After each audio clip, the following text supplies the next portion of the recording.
Every creature in nature has been blessed with a mother. There we go, there we go, there we go, first on 4 legs. Oh my goodness. For most African mammals, motherhood starts by giving birth, surrounded by danger. Look, it's kicking, it's struggling, trying to get out. It's like, Mom, I want to be out, I don't want to be in here anymore. How incredible. Babies need constant attention from their mothers as they explore the world around them. As that little buffalo takes its very first steps in what can be a fairly cruel world out here for a young herbivore.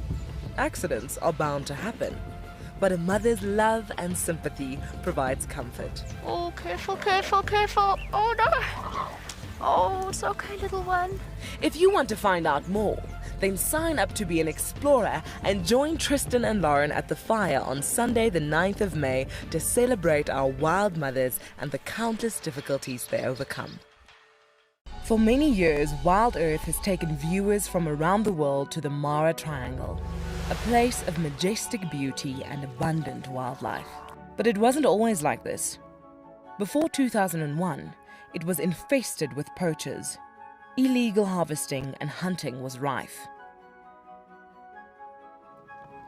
Now the situation couldn't be more different. The hard work and dedication of the Mara Conservancy has revolutionized this magical land. But now, the loss of revenue from tourism has created a grave crisis. The Mara Conservancy needs help if they are to continue protecting the reserve and supporting the local communities whose livelihood depend on its survival.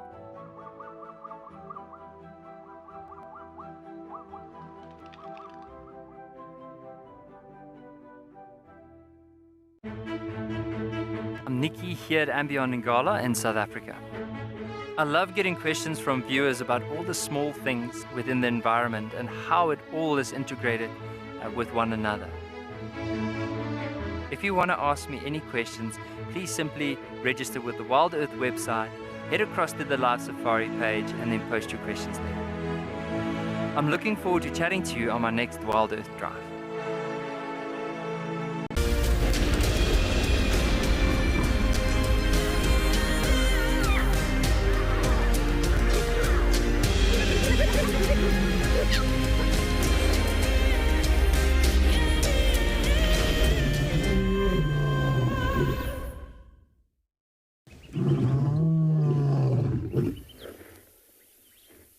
So I think it is going to be quite a hot day here on Ambion Pinda this morning. So in this morning we're going to try find some predators early on, and then as it does start to get a little bit hotter, we'll see if we can find any rhino or any signs of any buffaloes in the far west of Ambion Pinda. But my name's Chad. On camera today we got Owen, and it's a beautiful morning. I mean, yesterday we had a spectacular afternoon with that cheetah and her 5 cubs, so hopefully we can continue to have an incredible day today. And there you can actually see some of the colors of the clouds changing. So the sun is slowly starting to rise.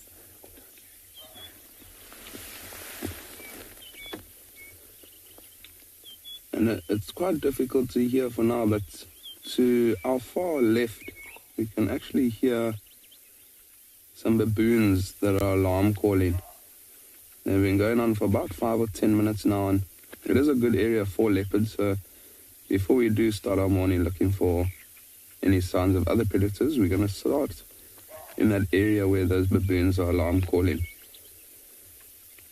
It is in an area where we know there's quite a young female leopard that's very relaxed, and we saw tracks of her yesterday in this area, so it might just be her that's moving around that mountain off to our left. But Odie's doing some fantastic work here on the camera, showing you that beautiful cloud bank to the eastern parts of Ambion Pinda.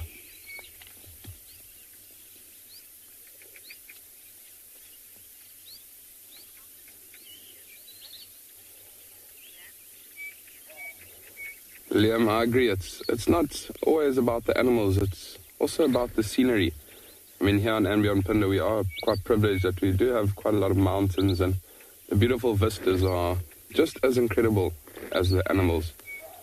So we have to take in everything that's around us.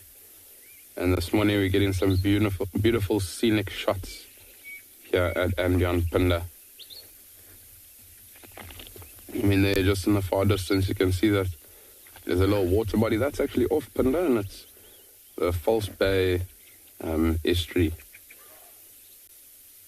And that eventually does run into the Indian Ocean. That's about plus minus 25 kilometers, about 16 or 17 miles from where we are now. And if you actually look far into the distance in the shot now, you can see that there's quite faint what look like mountains. That's actually the sand dunes of the Indian Ocean. So just on the other side there, that would be the Indian Ocean. And it's quite incredible that we are so close to the ocean. So if you do ever come visit Ambient Pinda, there's a very good chance that you are able to maybe go and dive or snorkel at Tswalu Bay. But I think we are going to continue and see if we can find what the baboons are alarm calling us. Why don't we have a look at the weather quickly?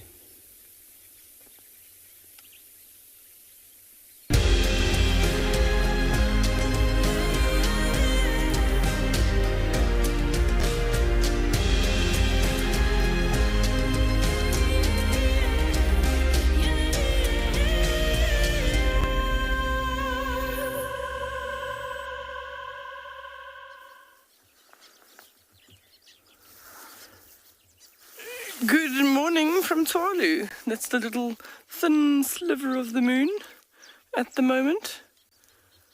It's still relatively dark here. The sun hasn't even thought about coming up yet.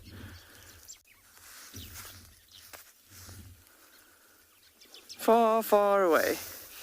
So you're with me, Deirdre, and BK on camera. And our plan was to come and follow up on what was happening with the giraffe.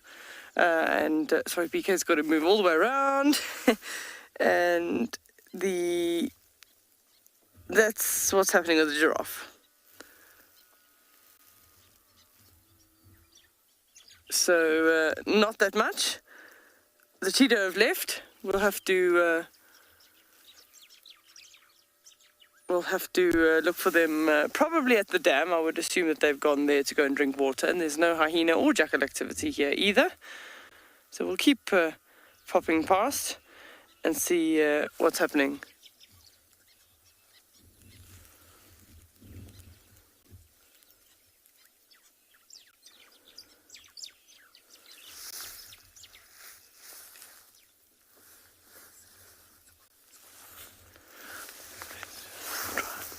So let's start heading towards the dam and see. We're not too far.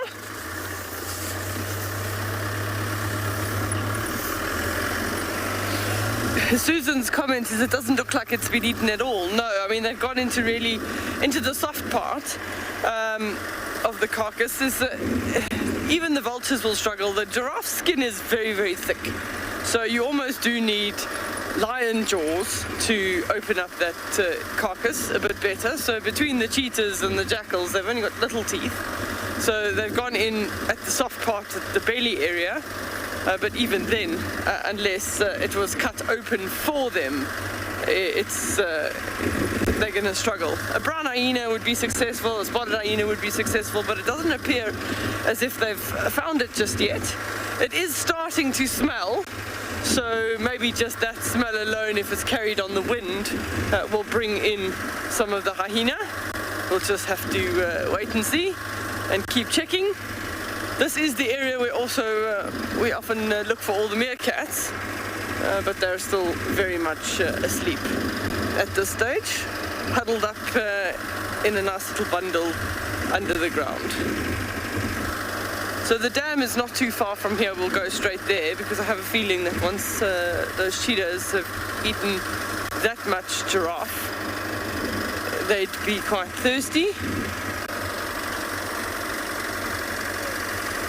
We do have some wildebeest. As always, our customary wildebeest on the way to the dam. We can show you. Good morning. This one's a well-known wildebeest around this area because he's got quite recognizable horns. They almost look more like bicycle handlebars than wildebeest horns. He's one of the territorial owners of this corner of this junction, road junction. So he's up and at it early.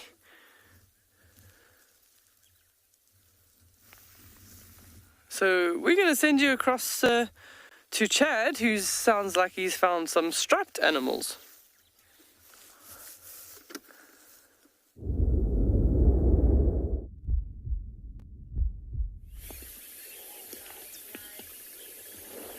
We have indeed found some striped animals, and there's 3 beautiful zebras, and just before he left us, that sun hadn't even risen above the clouds, and now the sun has risen, and look how golden that light is on these beautiful zebras.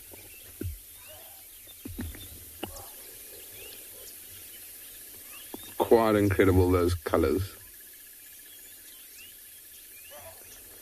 And you can see that their body language is quite still. When the ears are pointed in an area, and then now gives himself a little scratch. But those baboons are still alarming on top of a mountain, just to quite far left of where these zebras are. And I think they'll even be quite aware of what's happening around them. I mean, there could be a predator quite far from that mountain. I mean, the baboons would have a nice vantage point, and so they could spot something quite a distance away from where they are. But look how lush the grass is there. Look how that zebra's just picked up all that nice lush green grass. And with it being quite a chilly evening, chilly morning this morning, there's a lot of dew on the grass. So these zebras are going to get a lot of their moisture while feeding on the grass. And they're not going to need to maybe make a mission towards a water hole where they'll normally have their morning drink. They'll most likely just feed on the grass in the early hours of this morning. There you can see that mountain range in the back with the rocks. I haven't yet been able to see the baboons, but they were sitting somewhere up top there. There's a baboon. Incredible camera work by Owen.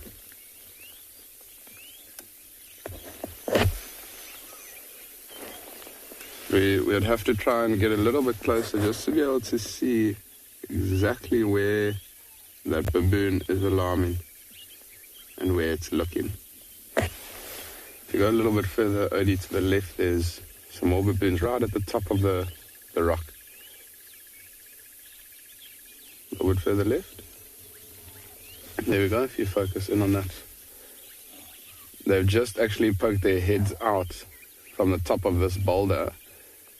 And I think that also might be because that sun is starting to rise. I mean, you can imagine they've had quite a cold evening last night. There's a lot of dew around, so their coats might be quite wet.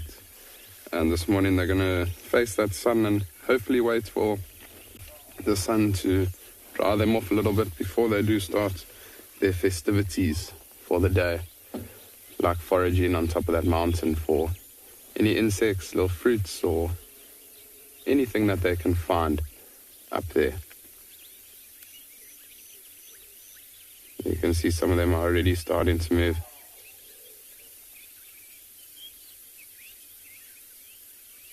It's amazing. It looks like there are a couple of younger ones there also. It looks like quite a big troop of baboons.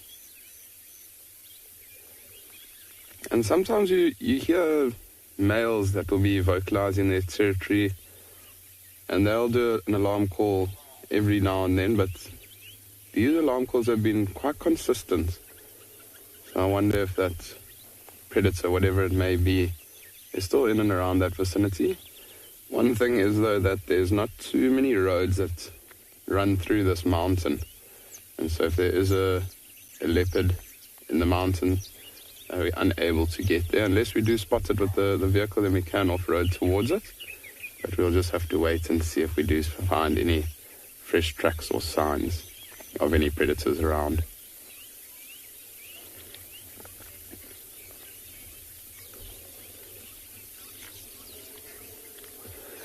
Lily pan, so baboons won't generally sleep on mountains. Baboons, they'll roost wherever, so often they'll roost up in quite big prominent trees. But I think maybe this baboon troop that we just saw now, maybe they were moving through this area last night and they just decided that that's a good spot to roost.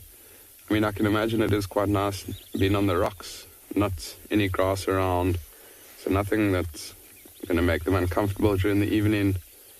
And so I can imagine that was quite a comfortable spot, but other troops of baboons will sleep in quite prominent big trees that are around the area that they are foraging in. So not necessarily will they sleep up on top of mountains. They can sleep anywhere, but yeah, they won't sleep on the ground. They'll often roost up in the trees. You can see a couple of those baboons are now getting quite active.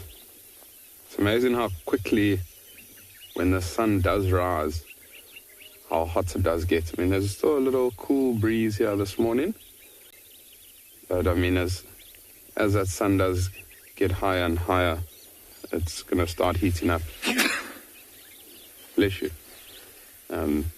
It's going to start heating up quite a lot. And so maybe it will be a good idea to go past some water holes a little bit later on to see if there are any rhinos or buffaloes that might be around. But it's a beautiful morning here. There's beautiful golden light. I mean, last night we ended off with that beautiful golden light on that female cheetah and her 5 cubs. And this morning we're starting on these striped zebras with this beautiful golden light coming in from the east.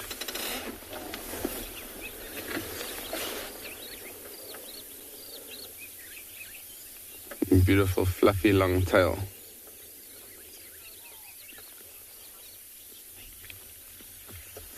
So Raymond, thanks for your question. So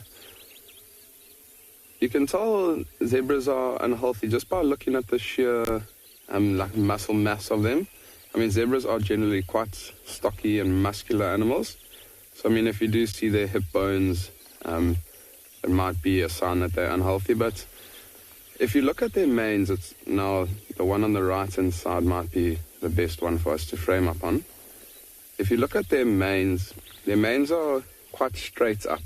I mean, there's almost like no hairs that are displaced or anything.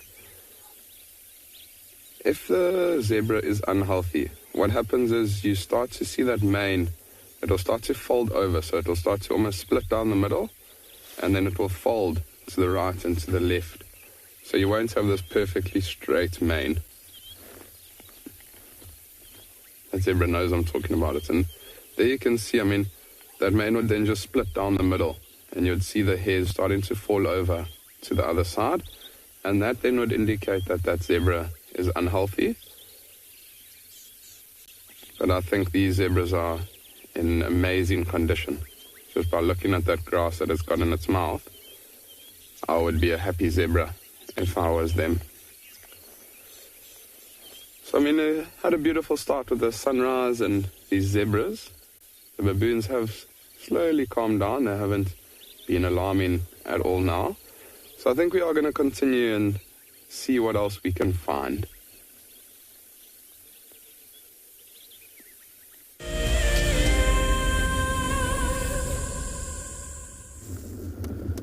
If you love to watch Wild Earth, then we are inviting you to join our Explorers program. For a monthly subscription, you will have the opportunity to win fantastic Wild Earth expeditions. Join our guides for a chat around the fire, receive weekly highlights from our shows, and much more. All the money will go to keeping these live safaris on air, which in turn allows us to escape into nature every single day. Founded in 1973, the Endangered Wildlife Trust has consistently and effectively worked towards achieving our conservation legacy.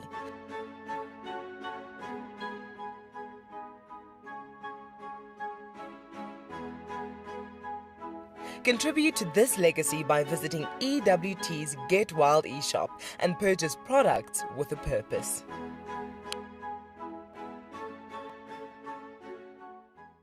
My name is Ross and I'm a field guide at and Beyond Pinder Private Game Reserve.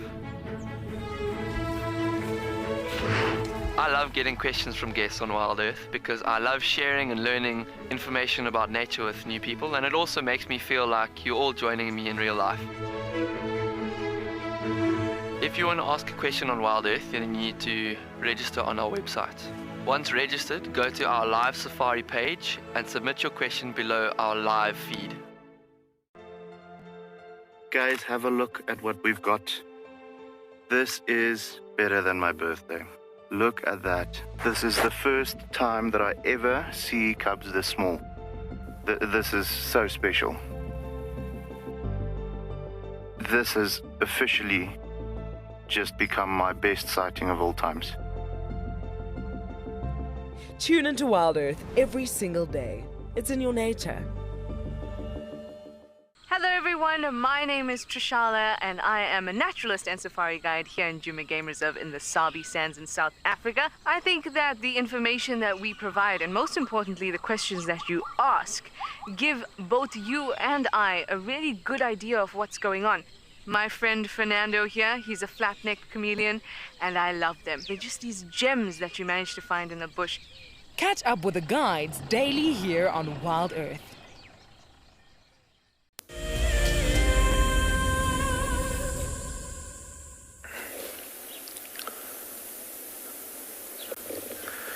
Good morning, everybody. Welcome to Eco Training Pridens here in the early morning. Well, it's quite nice and fresh. We had some rain last night that ended our bushwalk quite abruptly, and now the sun is shining, the sky is clear, and the grass is very wet. My name is Steve, joined by Gert on camera, and we do wish you a beautiful day. We do wish all the South African mothers out there, and the mothers around the world, in fact, a beautiful, happy Mother's Day. I know it's not always the same Mother's Day in every country on the same day, but today is indeed Mother's Day in South Africa. So to my dear mum, if you are watching, I love you to bits. So this morning, we're going to focus on a little bit of all things mothers. See if we can try and link that into a lot of the stories we tell. See how we go. Might be a challenge, but I think it might be fun at the same time. Don't forget, we are live and interactive, and if you have any questions and comments for us here specifically in Pridens, please do send them through.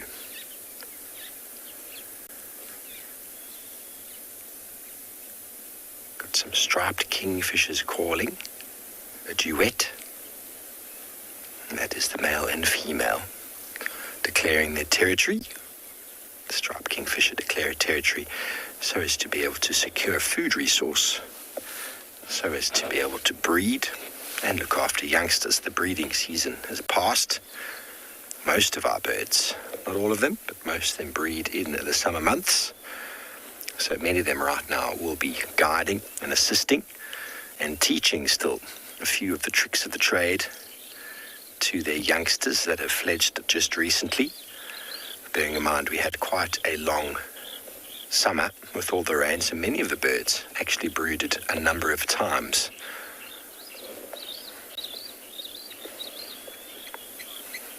Sonia, it is indeed a wonderful sunrise.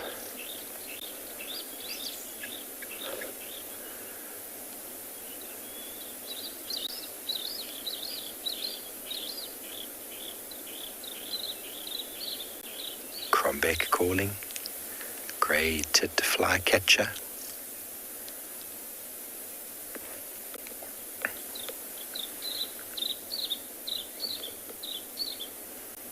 Crombecks build very small little cup nests so as to house the very small little eggs that they have in the fork of a tree, brooded mainly by the female, but then fed and looked after by both male and female. The Bosveld Stormstaart, Afrikaans, it's one of the coolest names. Bushveld short tail or stumpy tail. There's a long-billed crombeck, has almost no tail. There's probably an evolution adaptation to their feeding strategy of climbing through the trees, gleaning insects off of the bushes. Bearing in mind, insects, for the most part, do not have any parental care.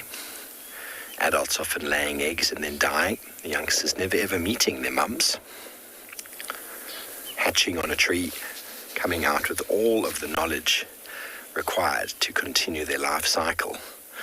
Insects being quite primitive and quite short-lived, don't need to be taught anything.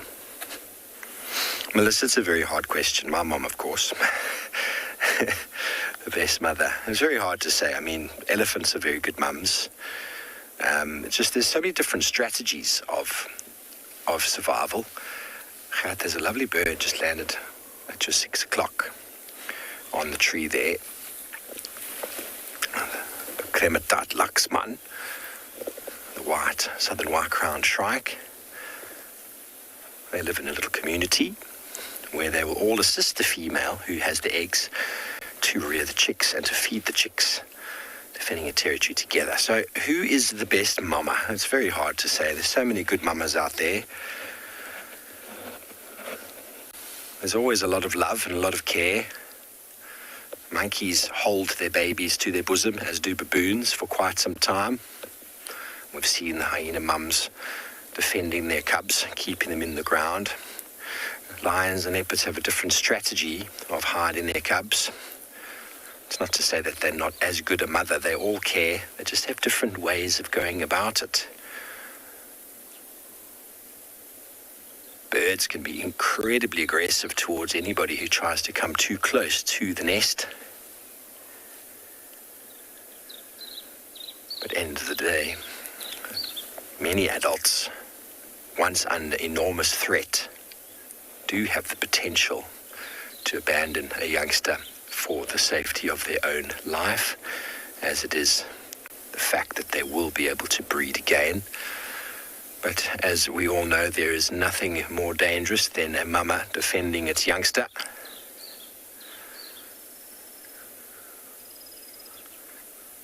And we have got the starling there. The starlings choosing cavity nests in trees for security of their youngsters. Cavities created by woodpeckers and barbets. Parental care shared by both male and female.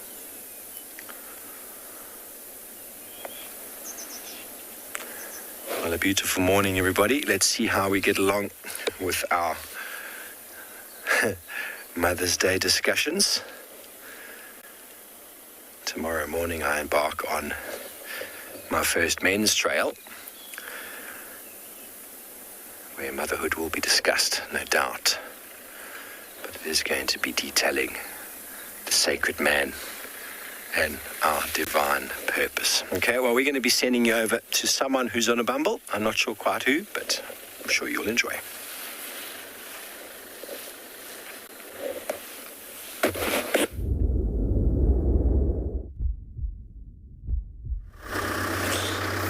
So, interesting question there, Steve, as to which one I think is the best mother. And then you start going through your head and you think from elephants, you think, wow, that's amazing. And then we just driving past the meerkat burrows and we think about the little meerkat mum.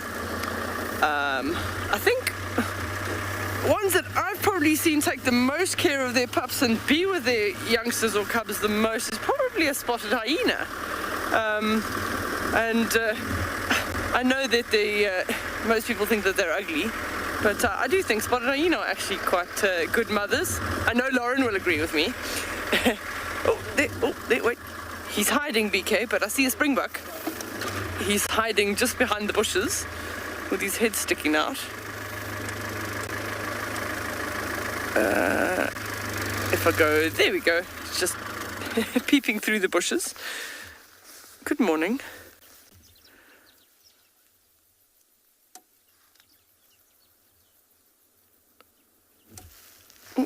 That definitely doesn't help. That was a female springbuck, actually.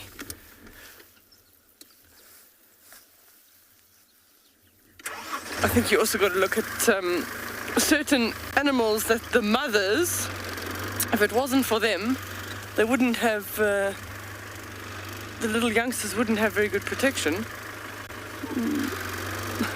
No, she'll come out again. She's on her way, we just have to be patient.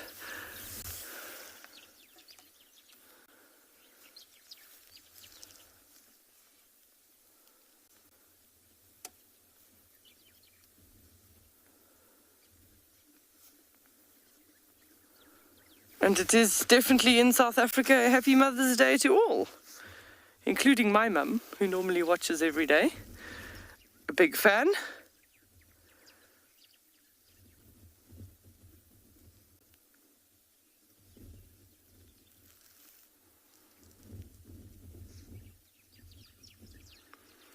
So this springbuck, it's not typical that you find them on their own. This one also have to be very careful. Those two male cheetahs are around in the area somewhere. So, yeah, nibble, nibble, and then look up, and nibble, nibble, and then look up. That's a good way to behave today.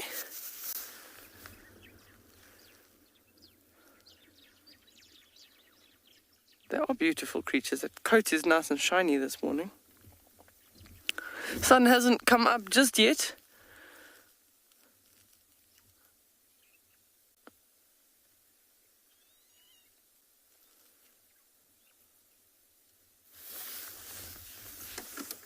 Let's carry on our bumble. She's going to hide behind the bushes there. We had a nice look of her.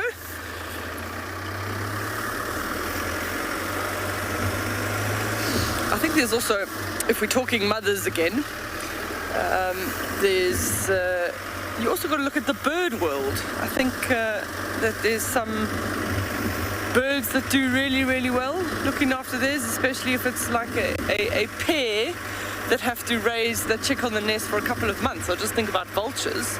You know, once that chick hatches, it's 3 months of dedication of bringing food to and from the nest, feeding the chick, even eagles, some of the larger raptors. It's a lot of dedication to raising the children. Obviously the longest amount of child rearing probably in the elephant world.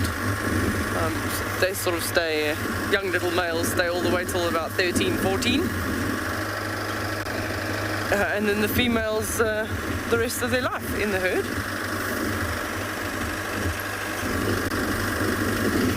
Just went past another set of meerkat burrows and nobody's up yet. The sun hasn't touched the burrows just yet, so no meerkats yet.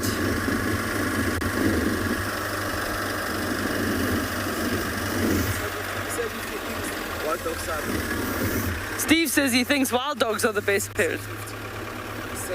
Oh, Sir 50. Okay, sorry, I'm getting a little bit of broken comms there. Sir 50 thinks wild dogs are the best. Yeah, so all of you, tell us who you think are the best mums, especially the regular viewers that have seen some parental care. I've also seen some funny parental care, you know. Lion's supposed to be picking up her cub from the neck. Oh, there's something going on in this tree here. Right above us, there's lots of... Oh, well, there's a baby. Oh, no. Oh. So we've got... There must be... I'm just trying to see who's where, because there's a big group of yellow-billed hornbills that's all over the trees that just flew off. Behind us is a fork-tailed drongo.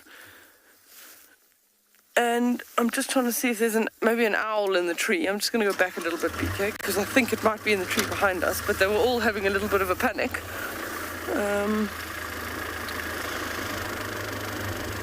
No, they've all flown off that way. There's some birds this way. We'll see. Somebody just tucked in. There's a little bit of activity in the front here. We just also got to go slowly past. Down on the right-hand side, tucked into the bushes, we know there's a warthog hole right here, and the warthog popped out of there the other day, right in front of the car. So we know that there is a warthog residing in this hole over here. So always be careful when you go past the entrance. There's a white-browed sparrow weaver. So that's the warthog's hole. He's not up yet.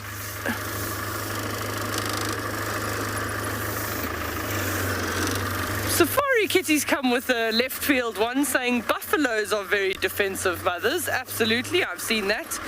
I've seen, surprisingly, a red hartebeest female. She had her little lamb was grabbed by 2 cheetah, She ran in, she rammed the one cheetah so hard she knocked his wind out of him, gathered her baby and carried on going. So I do agree that sometimes you can't discount the antelope. They also can be quite fierce.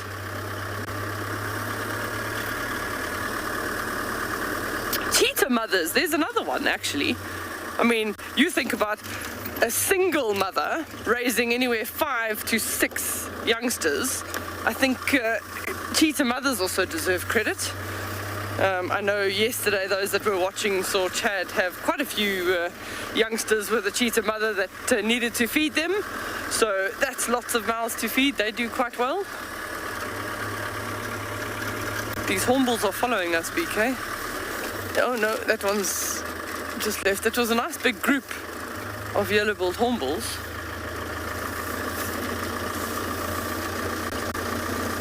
So Paul's answer is he thinks elephants are the best mothers. Indeed, and if you think about an elephant, she probably has her first one when she's about 13, 15 years old. And then progressively, sort of every 4 to 5 years, she'll have another one. So lots of nurturing.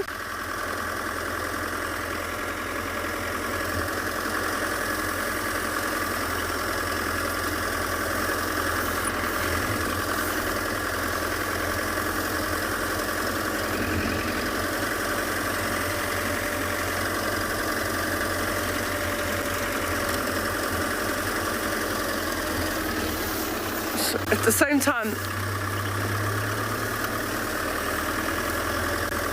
Julia is saying hippos are also good mothers.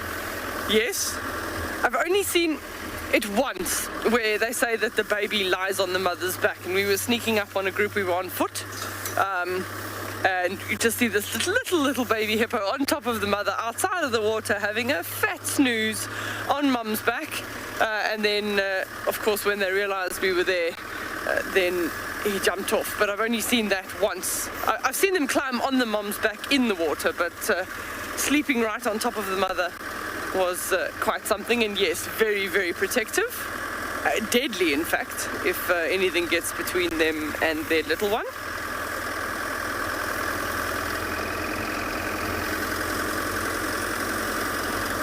See, it's so hard to decide who's the best mother in the bush. Everyone's got favorites.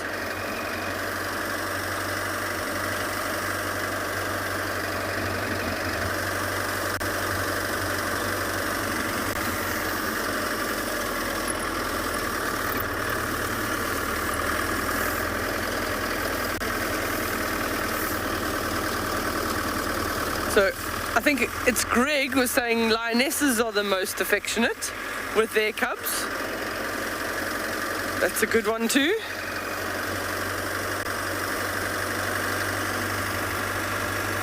Sometimes they don't necessarily like that grooming session when they're really, really little.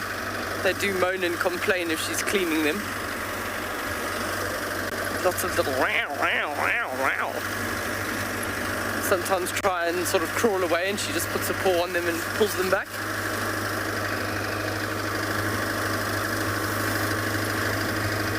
I suppose lionesses also do a lot of the mothering on their own if we're talking about cheetah, but lionesses as well for that first couple of weeks, months.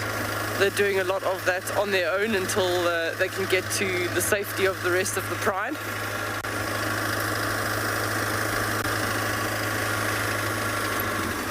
It's one little cold birdie, I don't even know. I hope he stays there. He's chirpy. He's chirpy.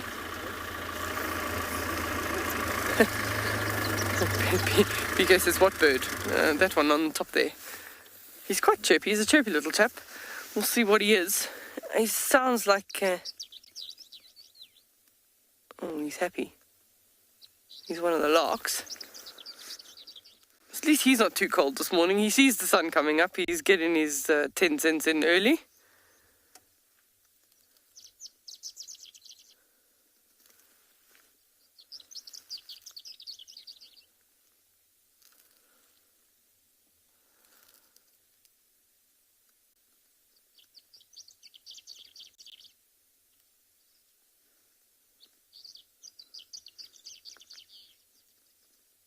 Everyone else is answering him back, so everyone's starting to call their little territorial call this morning, saying that they made it through the night.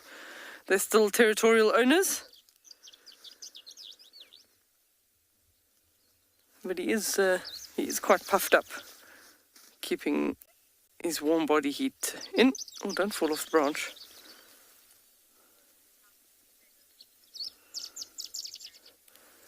Sam's asking the question, do all birds puff their feathers to keep warm? Yes, they do. So basically just expanding that hair like that, and the feathers, and not hair, expanding them like that, they just basically trap that warm body heat in a little air pocket around them, and effectively have their own little fluffy jacket.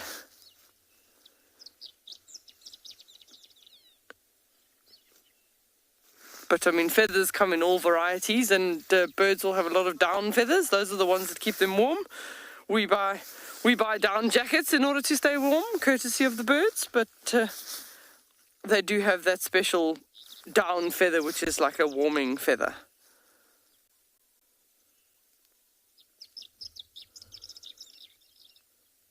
He's quite a chirpy chap.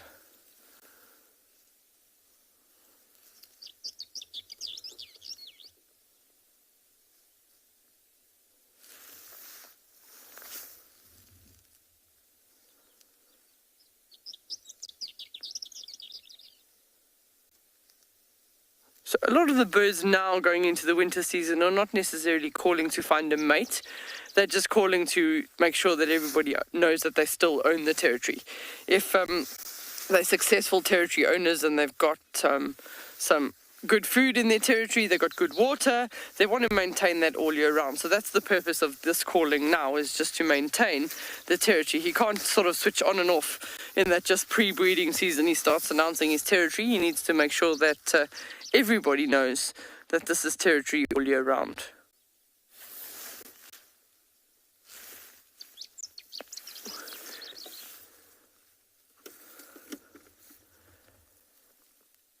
So let's carry on. The sun is starting to come. You can see it creeping down the road right in the far distance there. The sun is coming, which we're going to send you across to Chad, who's found something interesting at a waterhole.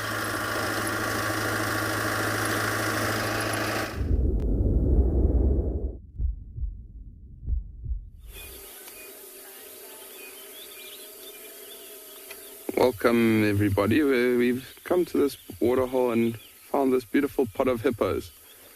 And there's two younger hippos that are having a bit of a standoff with one another.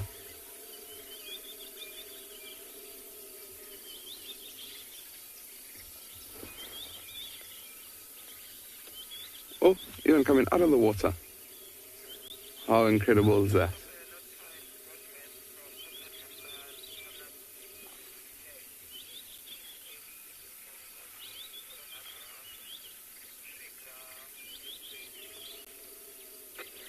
I think it's an unfair battle though. The one on the right seems like it is a bigger hippo.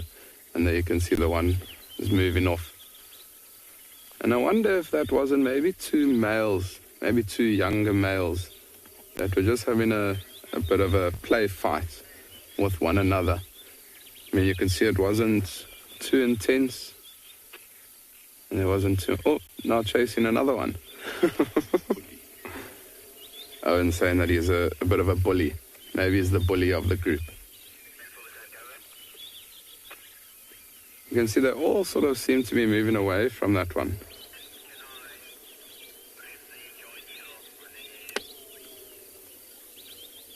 Look, it's going to the other one and fighting. Maybe it's a younger, up-and-coming male that might be trying to assert dominance within this waterhole.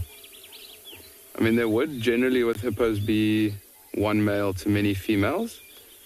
And you never know. I mean, this male could have even kicked out the dominant male, and now he's asserting dominance within the rest of the pod. And that's why he's kicking maybe the younger males out. But I mean, quite incredible if you just look at the size of him. And it's always amazing to see that when they're out of the water a little bit.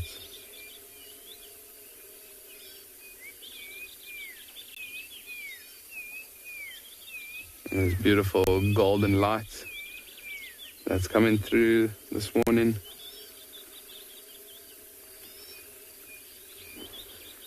There's even a couple of herons on the far side of the waterhole, but how beautiful is this little scene that we've got here? How beautiful is that? And there's one egret on the right, and then there's a heron on the left.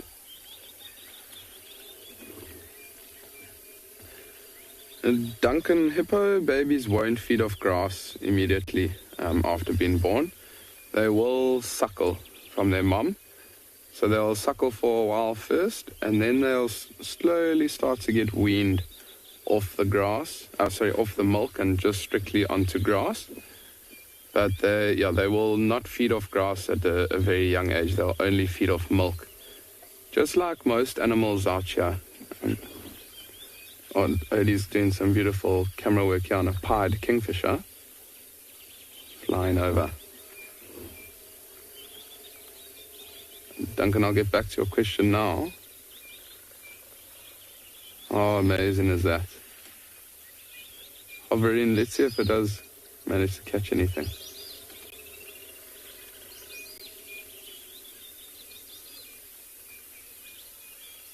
It's a nice early morning for these birds to be hunting.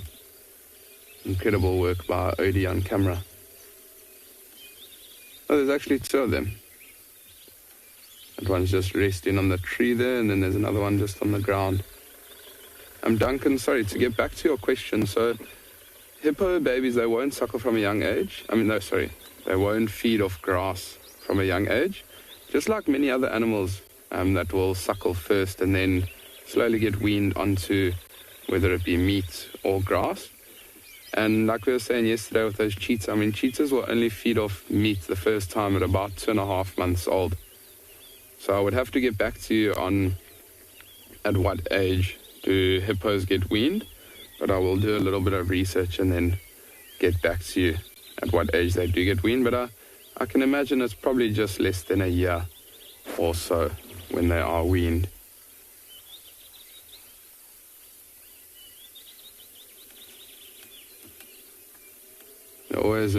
Look at that. It always impresses me how they open their mouths so wide. And very, very prominent teeth. The bullies still going at one another.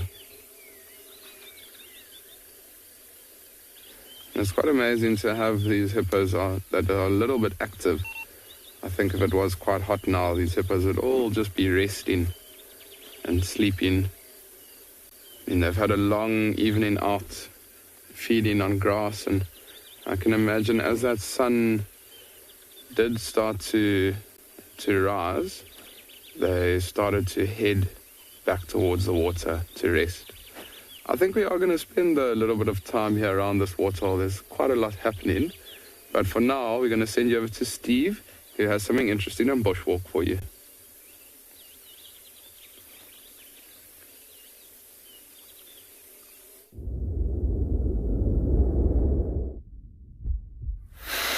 Thanks, Chad. Well, it wouldn't be a Mother's Day and a Mother's Day celebration without honouring the greatest mother of them all, Mother Earth, who has provided for all of us. If it wasn't for Mother Earth, well, what would we all be doing? Exactly. So Mother Earth is the creator of it all, and through her life and through her sustenance, we prosper. And here I sit on top of a magnificent termite mound surrounded by grass that also takes its sustenance from the earth.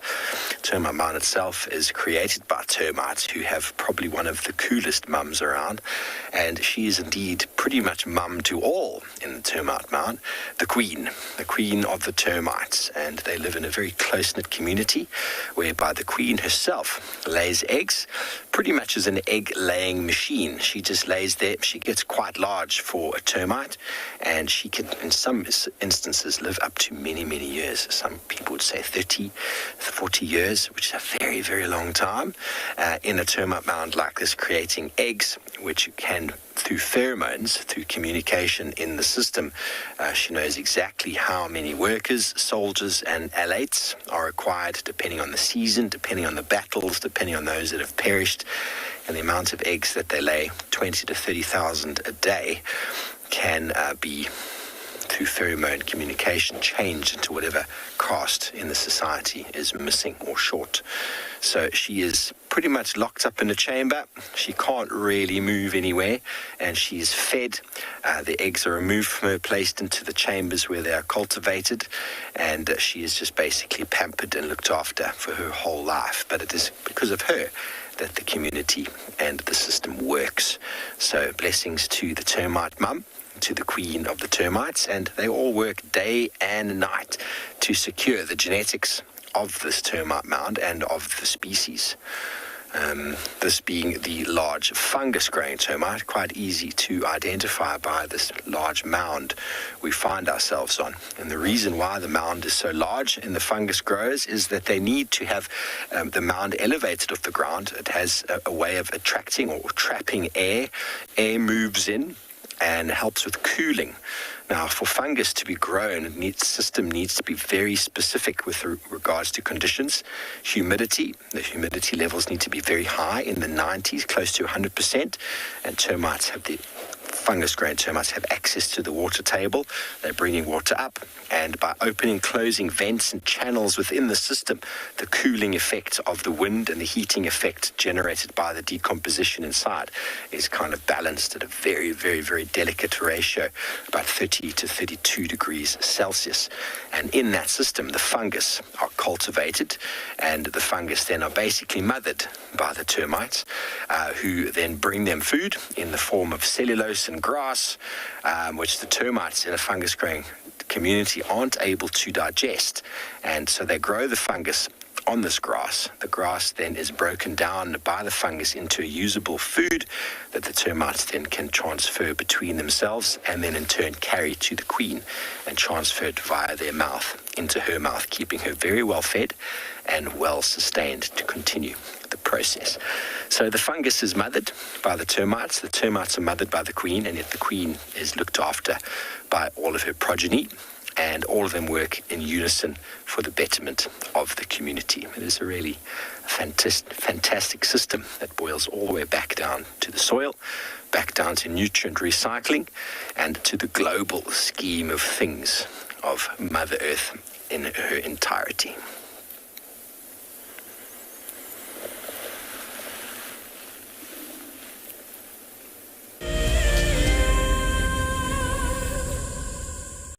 Every creature in nature has been blessed with a mother. There we go, there we go, first on 4 legs. Oh my goodness. For most African mammals, motherhood starts by giving birth, surrounded by danger. Look, it's kicking, it's struggling, trying to get out. It's like, Mom, I want to be out, I don't want to be in here anymore. How incredible.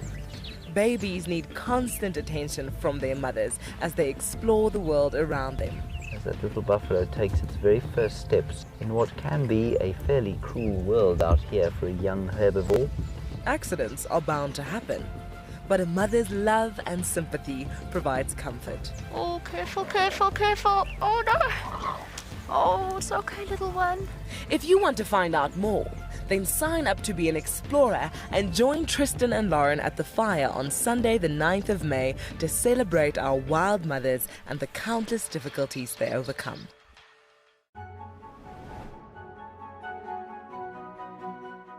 And I find getting out to a local royal park brings me so much closer to nature. I can leave my pain at home, and like watching Wild Earth, I find it's the most amazing way to step out of life's difficulties and just breathe.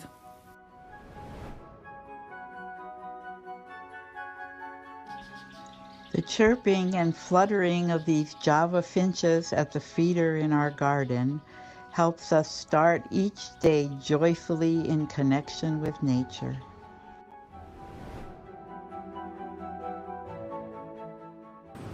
So this is our piece of nature that we've been enjoying, and it's been keeping us sane during lockdown.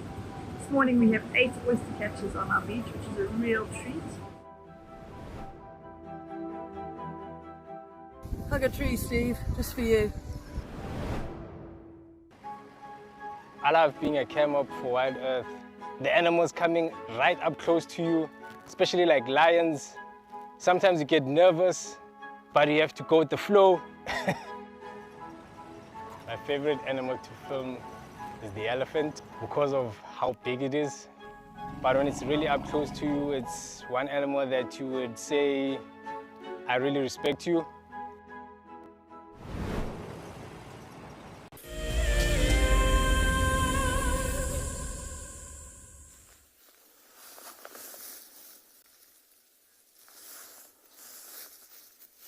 So we found beautiful silhouettes up on the sand dunes.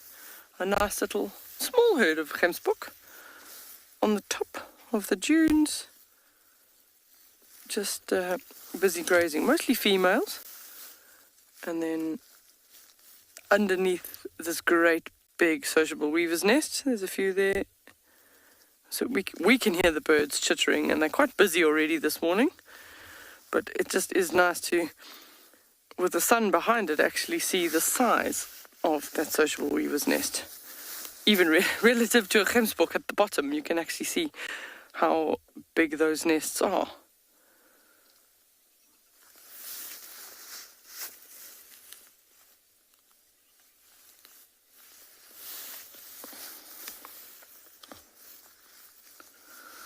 So, especially here, we get this very nutritious, it's called a burr grass underneath all these trees. It likes the shade, and it is quite nutritious, and even as it dies, it becomes, it stays nutritious. So they're possibly eating some of that underneath the trees. Oh, there's two more under the trees there. They just sort of popped out.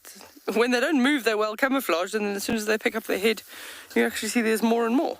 So what originally BK and I thought were 3 gemsboks turned into an entire herd.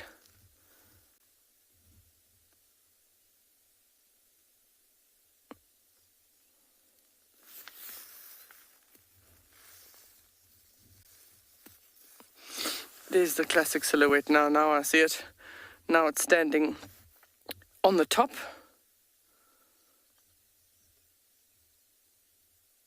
You can just see how really, really impressive those horns are.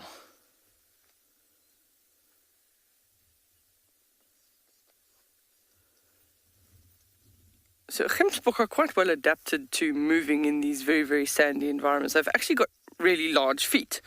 Very, very large. Also sort of a hoofed foot, comprised of 2 hooves, but very broad and very long.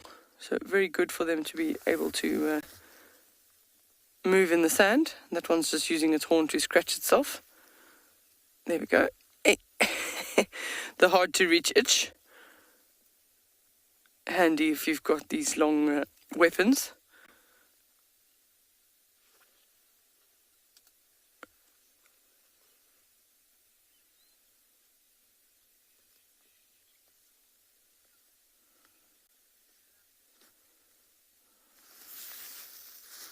Anna-Marie's commented she loves those long gemsbok horns. They are very, very impressive indeed. Well over 1 meter in length, so that's well over 3 feet, just to give you an idea. Really, really nice and long.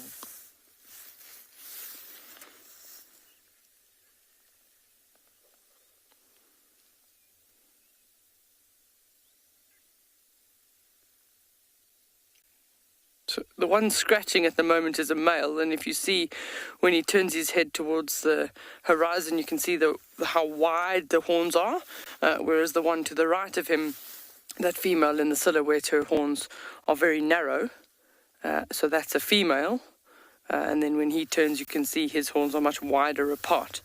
That's a male at a distance.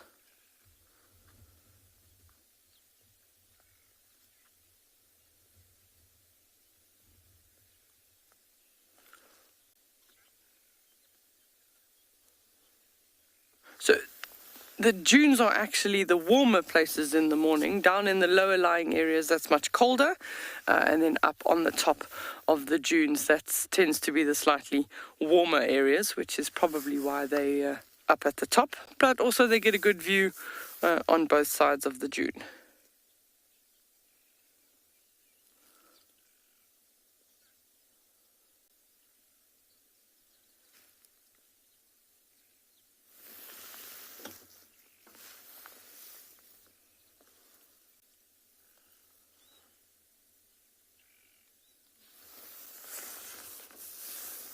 We'll carry on heading up and over the dune. There's also a nice, very nice sociable weaver's nest on top of this dune coming up. Maybe we can see some activity there. The birds are definitely busy as the sun comes up this morning.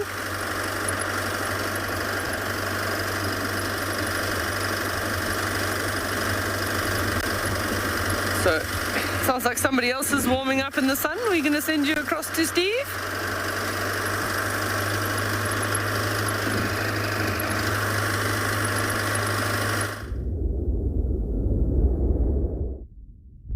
Yes, indeed, we are practicing the ancient art of sun basking.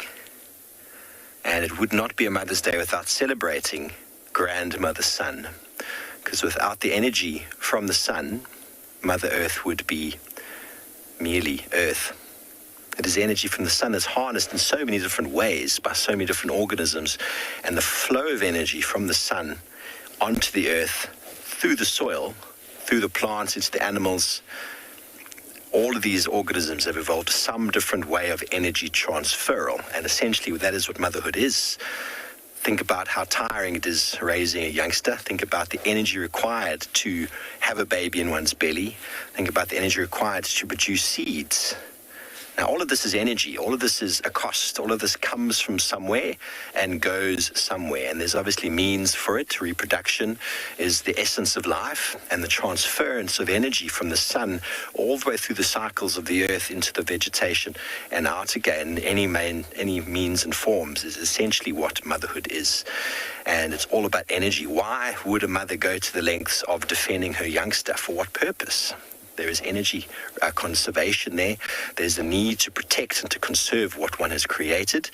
And obviously one develops affection towards something that it has produced as well. So we aren't always as protective of someone else's offspring, but of our own, incredibly so.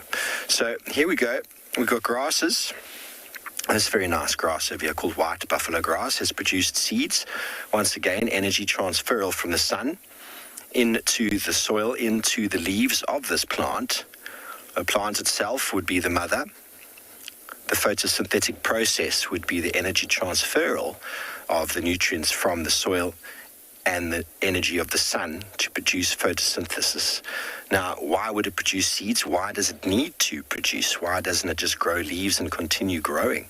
It goes through this procedure of producing seeds so as to continue the livelihood of the species.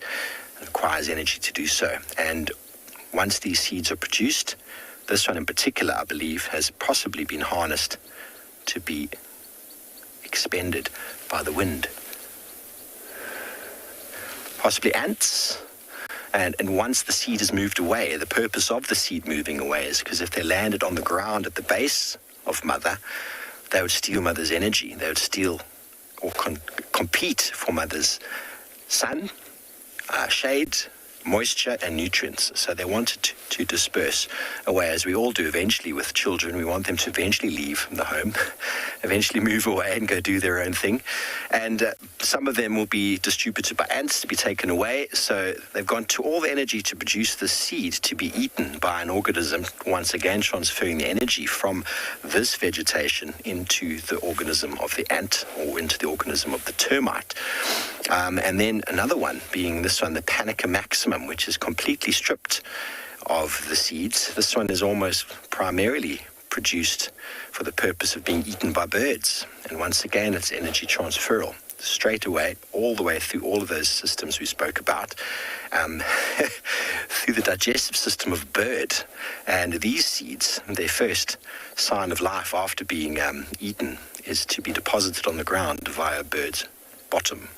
So we do it in different ways, but at the end of the day, the process is the same. The transferal of energy and of the progeny of this plant away from the parent plant so as not to compete. Because if we all just landed on the floor here, well, no one would do very well. The competition would be enormous.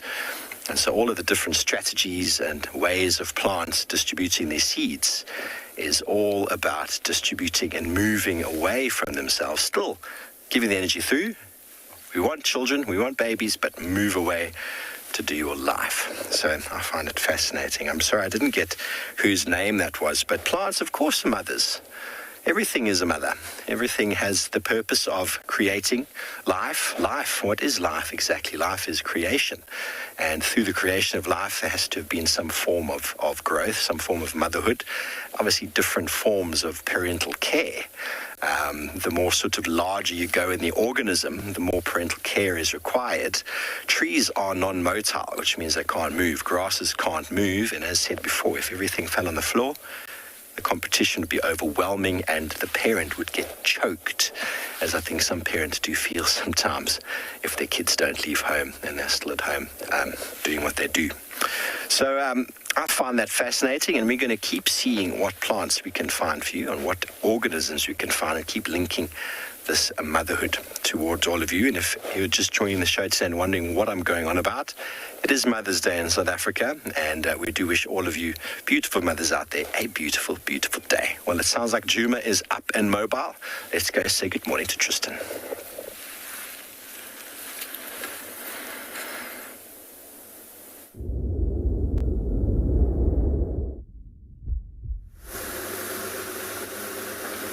Good morning, everyone. Sorry for joining things so late. Unfortunately, the National Power Utility let us down this morning, and so we're a little bit tardy with our start. Anyway, doesn't matter. My name is Tristan. On camera, I've got Mpo, and we are currently trying to see if we can find any signs for Kalahari and Mulawati. A lot of you will know by now that they were mating on the dam cam last night at about 12 o'clock, so they've got a 7-hour head start on us, which is quite daunting to say the least. And unfortunately, from the only tracks that I can pick up so far, have been absolutely obliterated by 75 million vehicles that have driven over them. So I've just found like 2 tracks, and that's it, indicating that they went a certain direction. And now I'm just trying to do loops on the roads that haven't been driven, trying to find if they came out in those areas. But so far, no luck with that. I'm hoping that once I get up top here, I can pick up tracks somewhere, and that'll give me an idea of where they went. I honestly have only found a track for Kalahari so far, but I know that Mulawati was kind of in that area too, and then I thought I saw one of his tracks, but like I say, there's just so many cars that have driven on it. It's on the access road to camp, and in the morning the staff come in and out, and so, you know, there's all these cars that have driven over, and it just makes tracking near impossible. The one nice thing is that we had quite a heavy dew last night, so a lot of moisture. So the tracks are quite nice to tell which ones are fresh and which ones aren't. The ones that have like this darkness over the top of them, those are the ones that are had dew settle. The ones that are on top of that are the ones that are a little bit fresher. So hopefully we'll try and find them. The tracks that I saw are from when the dew was settling on them. They're quite dark. They haven't lightened up just yet. So we'll try and see if maybe we can find fresher tracks. I'm hoping somewhere up here. The last track I had was heading in this direction. All right, I'm going to carry on. I'm going to try and figure out these tracks. In the meantime, though, let's send you across to Lauren so she can say good morning.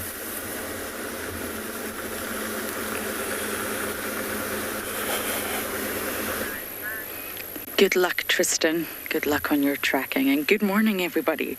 Apparently, it's been an eventful morning in and that's the Djuma team's just out and about. So I'm going to try and do my very best to update you on what has happened. But first, my name is Lauren. I do have Davi on camera this morning, and we're on Chitwa. We've raced all the way down to Chitwa, and apparently the Lions, I think it's the Torchwood Pride, have stolen Shasha's kill.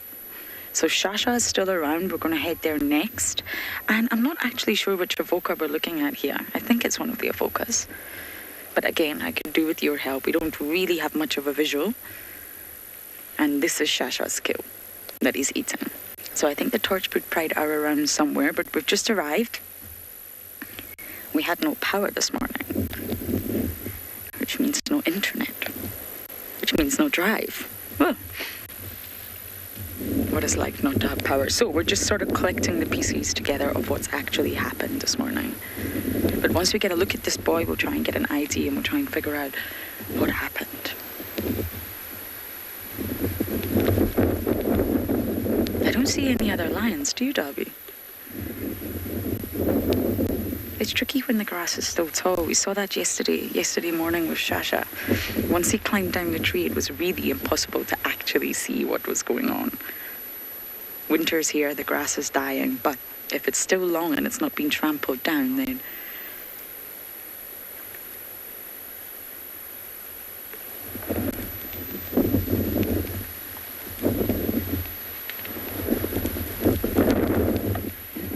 I don't know if that's a vulture or the battalier, but there's something soaring up ahead.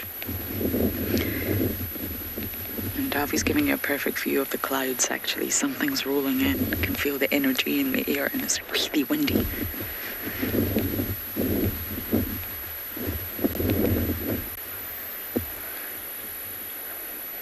So we need to look at his face in order to get an ID.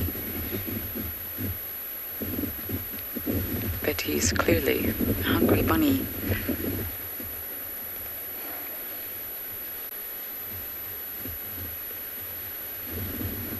I think it was hoisted. I believe this lion went up the tree, but again, I'll wait until I can get the full story as we were out a little bit later.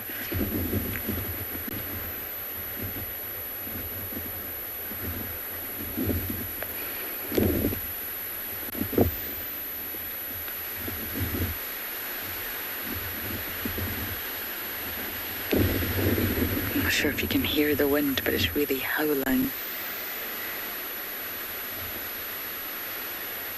We're going to sit here as long as we can, try and get an ID and piece together the pieces of this puzzle of this morning, and we're going to send you guys across to another live location.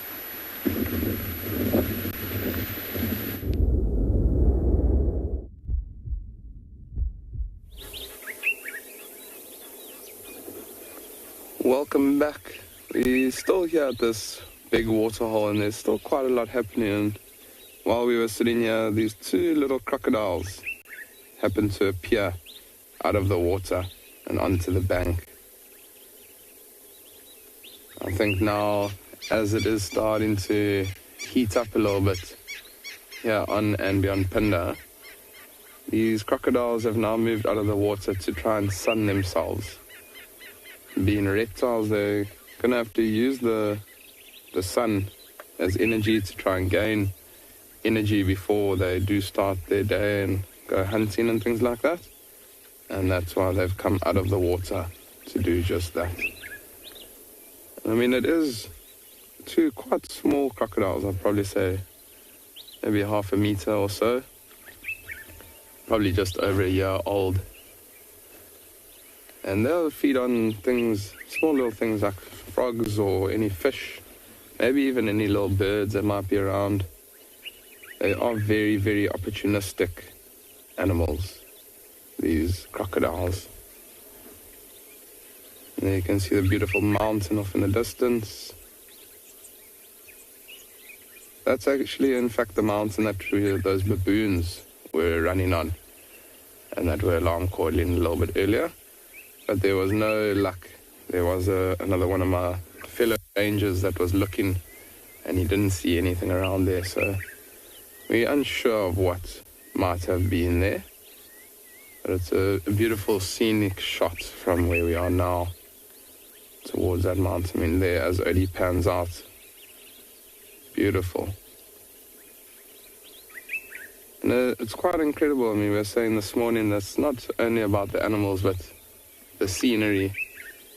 And there's a beautiful white-breasted cormorant flying over. And it is actually, in fact, cormorant breeding season, and the cormorants are actually making their nests at the moment. And there's a waterhole not too far from us where they're actually nesting.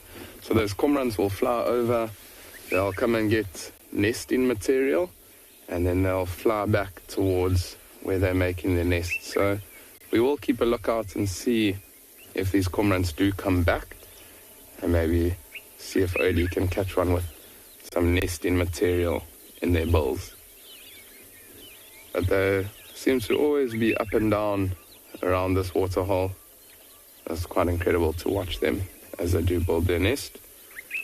And there's a heron.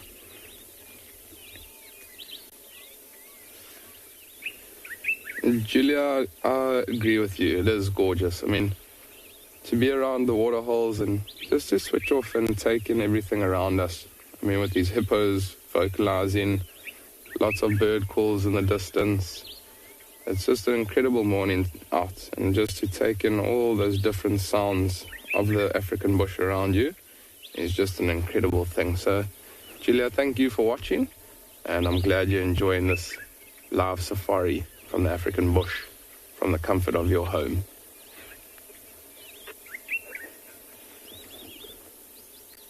It seems like this heron might be hunting. Let's see what it does.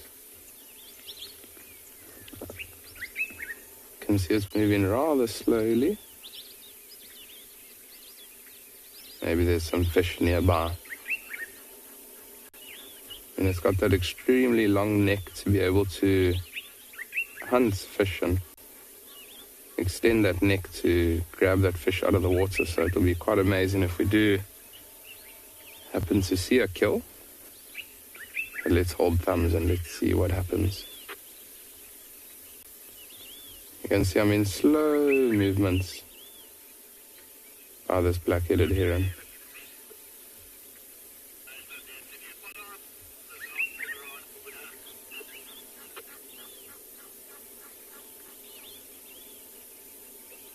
Oh, I think those fish might have moved into a different area.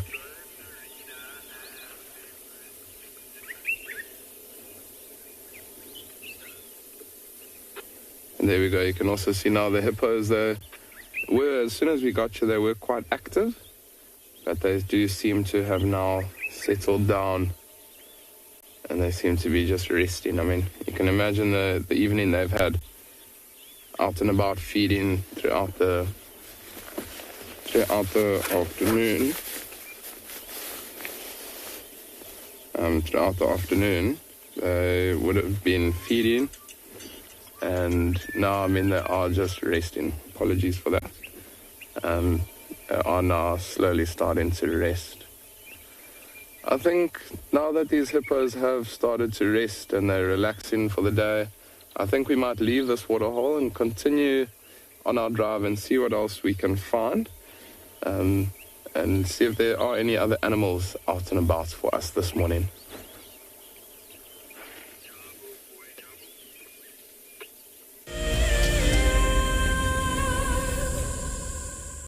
Do you dream of an African holiday in unparalleled luxury? Where your days are spent in the company of wildlife and cooling off in your very own plunge pool? Well, this month's prize may be the one for you. Expertly camouflaged into the unspoiled environment of the world-famed Sabi Sand Game Reserve, it's hard not to fall in love with Simbambili. Sign up to be a Wild Earth explorer before the end of May, and you and a friend could be jetting off to this ultimate escape from reality. A luxurious safari and spa getaway wrapped up in one impressive package.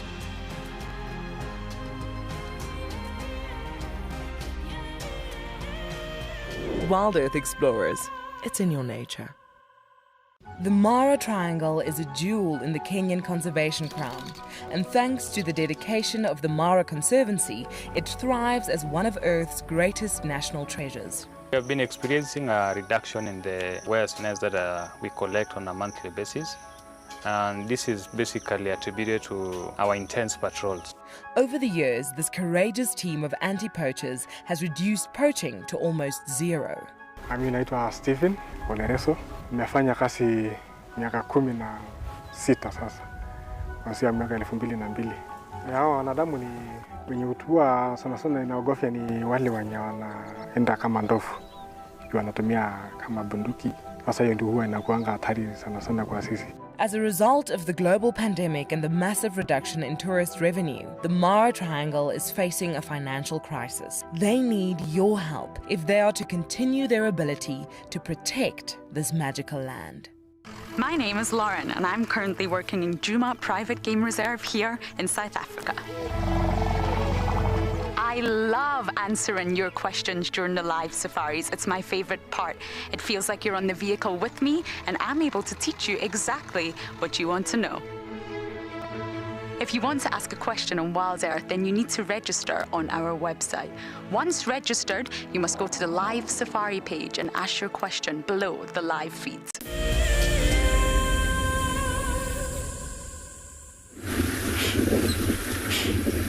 Good morning and welcome to Ngala on your live African Safari Bush. My name is Dyke Khoza and Craig behind me on the camera. So this morning we're gonna be following up on some lawns that we had roaring from the camp in this area. So this is the area where we had them. We're just hoping to find these lawns that we had from the camp roaring in this beautiful morning, and we just hope today is gonna be better than yesterday because it rained a bit last night, and then all the tracks that we're gonna find will know it will be from after the rain. So it will be much easier to find tracks on these roads this morning than yesterday. So it helped a bit with this rain that came. Let's hope we find these lawns or find some fresh tracks on the road and see what the lawns have been up to yesterday. You never know. Hoping to find something interesting even before we find the lawns, but the lawns will be nice to see this morning. And then, yeah, we're gonna carry on down this road and see if we can have any luck on finding these lions lying on the road or maybe fresh tracks and follow up on that.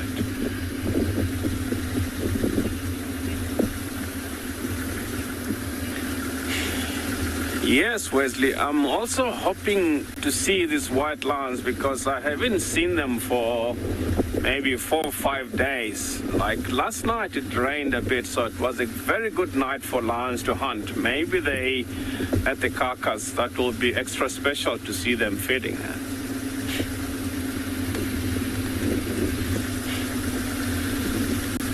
That's what I'm hoping for this morning. That's why I'm driving everywhere in this area because we had lawns calling. You never know, it could be part of the white lawns or those white lawns we're talking about can be with the lawns that we had calling this morning.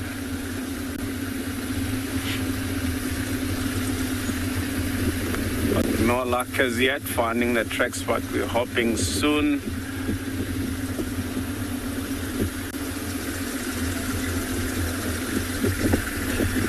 Yeah, while we're searching for these lawns, we're gonna go over to Lauren and see what Lauren can find for us, and then we're hoping for some luck to see if we can find these lawns.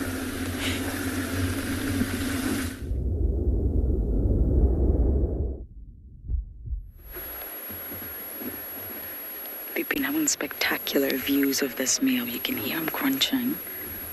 Apparently he climbed up the tree and took Shasha's kill, ran away with it here, and word on the street, word in the bush, is it is a tortured male. So I'll need all you lion experts' help. I really don't have a good view of this male. But he is the culprit behind Shasha losing a meal. And of course it was an impala. It used to be an impala and he's just crunching right through it.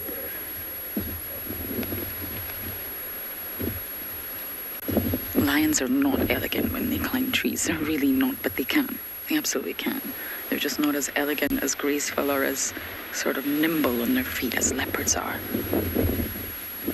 But during winter, animals get hungry. He saw an opportunity and he seized it, and it's a great example of how all predators steal from one another. All of them. Hyenas just have the worst reputation for it, but yet they all do it. This male lion has done exactly what hyenas do, except hyenas can't climb trees. Imagine if they could. That would be a sight. Leopards steal from each other. We've seen Tingana regularly steal from Tlalamba. Lions steal from leopards. Hyenas steal from everybody. They all steal from one another. You wouldn't necessarily find a leopard approaching lions to steal, though. That would be far too risky and far too dangerous. This boy is beautiful.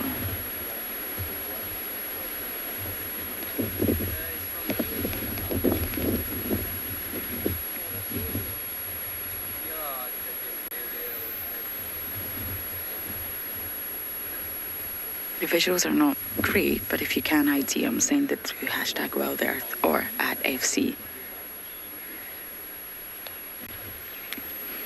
Oh, he's on the move. Many of you are shocked that the lion climbed the tree. Oh, they do. They really, really do.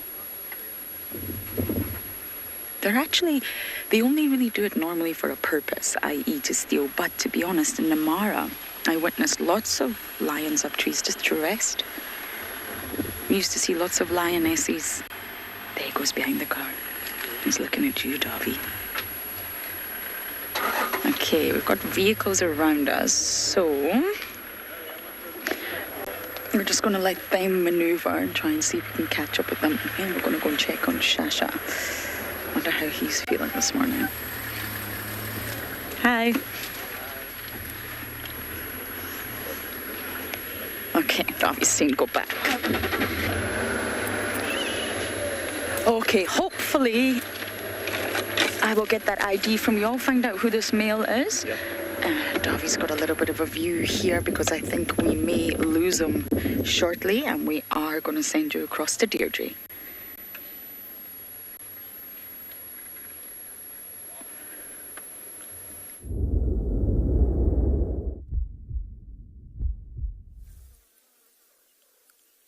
So welcome back to Tswalu, and we are with the rock stars, and we're saying good morning to the little ones and Mum.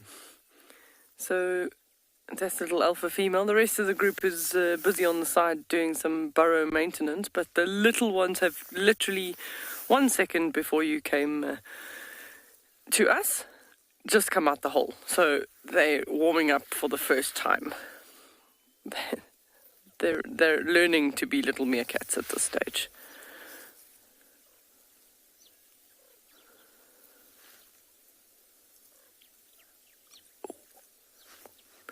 BK, there's a little mouse. We've got a little mouse. It's a striped mouse right here next to the burrow. If BK just moves slowly, you can see. Isn't that cute? It's also just enjoying the early morning sun. Actually doesn't seem to be too bothered by us at all. It's probably because we spend so much time here, it's got used to us just like the meerkats have. It's literally about 3 meters from BK. Oh, and there he goes. Well, that was cute. That was a nice little surprise.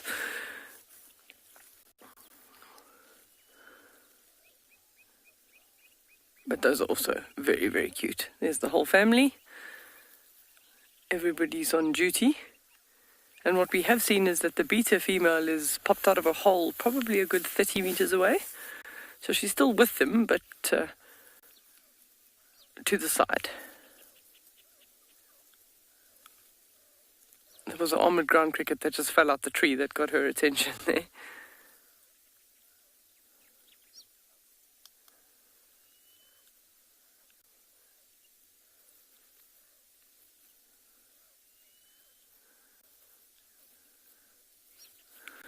So Greg is asking the question, how many pups are currently in the group? Well, the new ones for the rock stars is just the 3, and then the 5 from around December, they're still all here, but they're already classified as sub-adults at this stage. So they're sort of, when they stand next to each other, you can see them. There's one of the sub-adults is standing there, so you can see a sort of a size difference.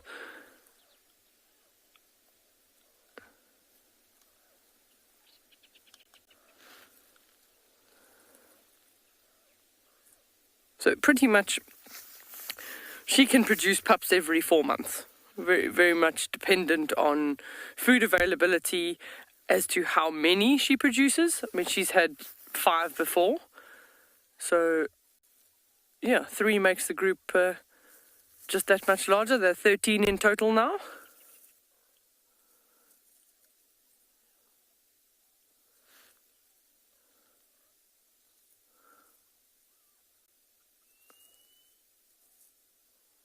Just too cute when they're so little and still learning how to be meerkats. It's amazing, that instinct. They just know that they need to dig. They don't know what they're digging for yet, but they know they need to dig. And they know they need to stand up like that to warm up in the sun. Just precious. And they actually grow quite quickly. Once they're at this stage where they're getting fed regularly by the adults, they'll grow pretty quickly.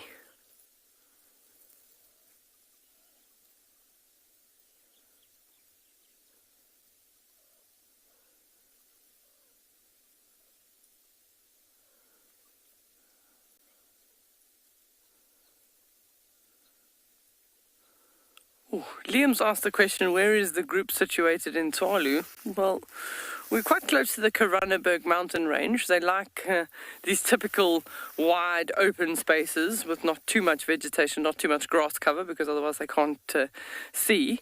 But it's a little bit difficult for BK to zoom around because he's but yeah, we're probably quite close to the Karanneberg mountain range. Tswalu is very, very large, so to pinpoint them exactly is pretty challenging. We call this particular burrow system the far burrow because it's probably a good 300 meters off the road. So to bring anyone here, we have to walk.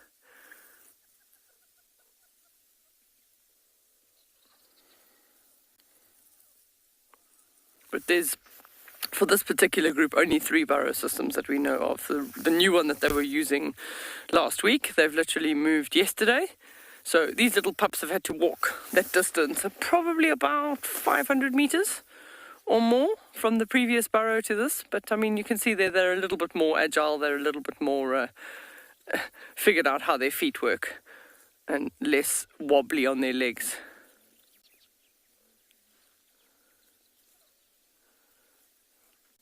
So we're going to stay with these just to see what they get up to. We're going to send you across in the meantime to Steve at a waterhole.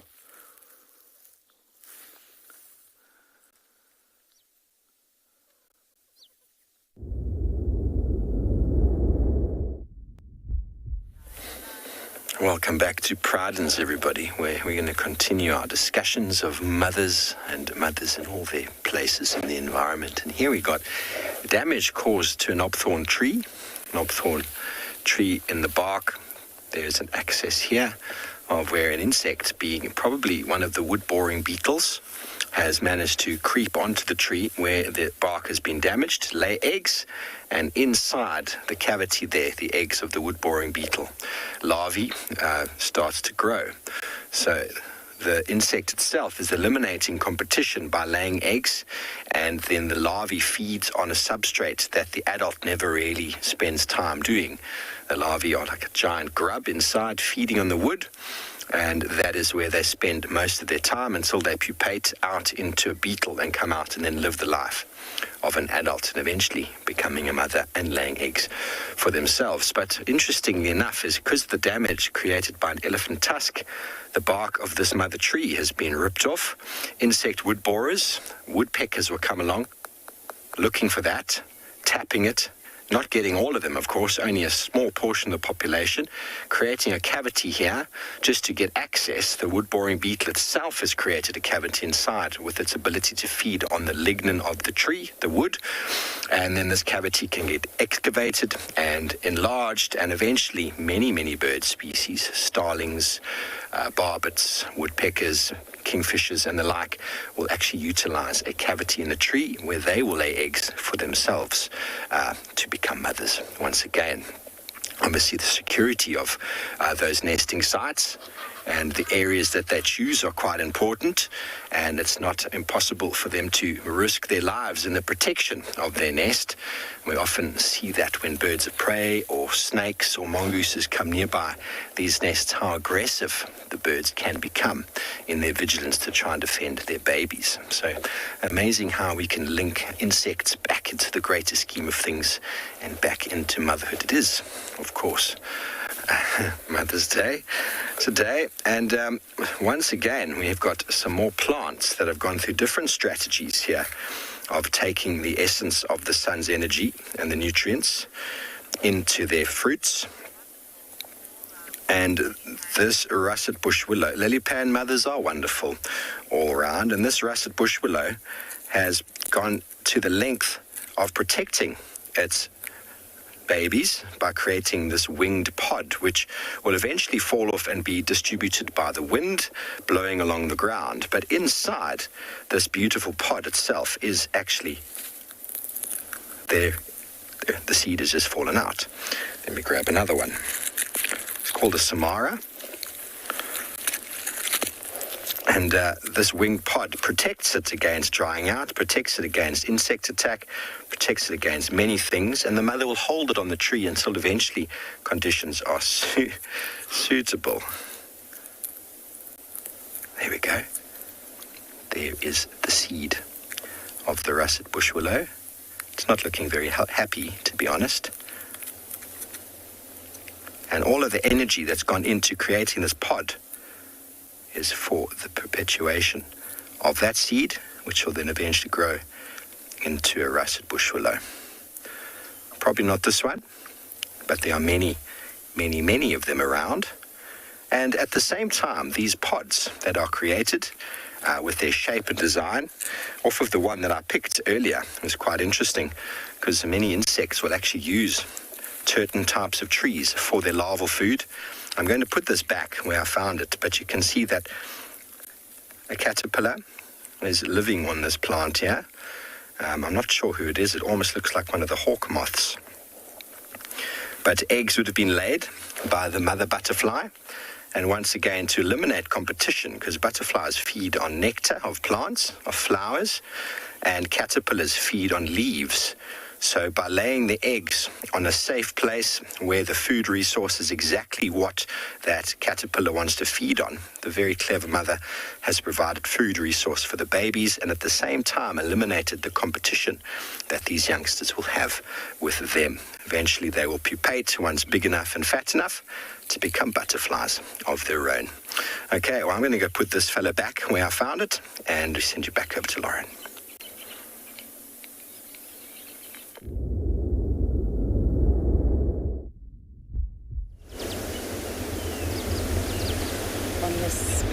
Special Mothering Sunday. Almost forgot that. Because it's not actually Mother's Day in the UK, but a big happy Mother's Day to all the mothers out there, and the aunties, and the big sisters, and all the ladies that look after us too. We actually have a very good mother right here in the form of the monogamous pair of fish eagles. They're on their usual tree, the dead knobthorn, right at the top. Ooh. Decided to go one stage. I don't think it's going to be too long, but look how they're perched. Right at the end. And of course, course, they're monogamous, long pair bonds, high level of parental care from both sexes. Now, it was a young Torchwood male, looking mighty fine, and we're in the lineup for Shasha.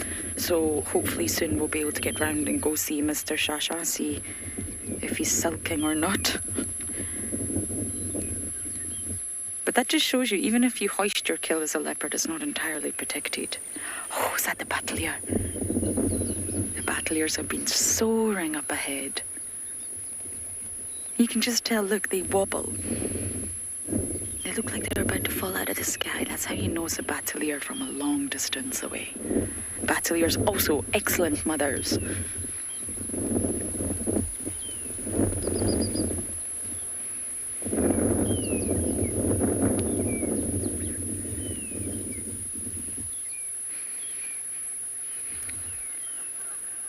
Okay, we're gonna wait. Hopefully see Mr. Shasha soon.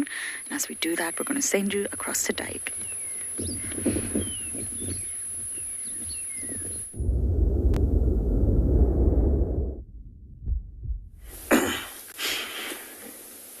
Yeah, if you look here, you can see we've just found this beautiful head of impalas and this lonely wildebeest that is sticking around with them. As you can see, if you look on the grass, you can see the grass moving a little bit. There is a bit of a wind blowing from behind that wildebeest, and as you can see, if you listen, you'll hear him making this snorting sound every now and then.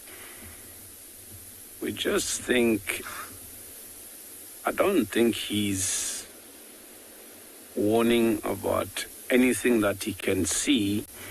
He might just be picking up scent from a predator, so he's just letting the impalas know he can smell something, because that's, for me, it's an alarm call, but he might be telling them something different. Like sometimes these animals will do that sort of sound when they're watching a predator, just to let each other know. But for now, there's nothing really that he's looking at. He's just telling them maybe he's picking up sand from the lawns, so the guys must watch out.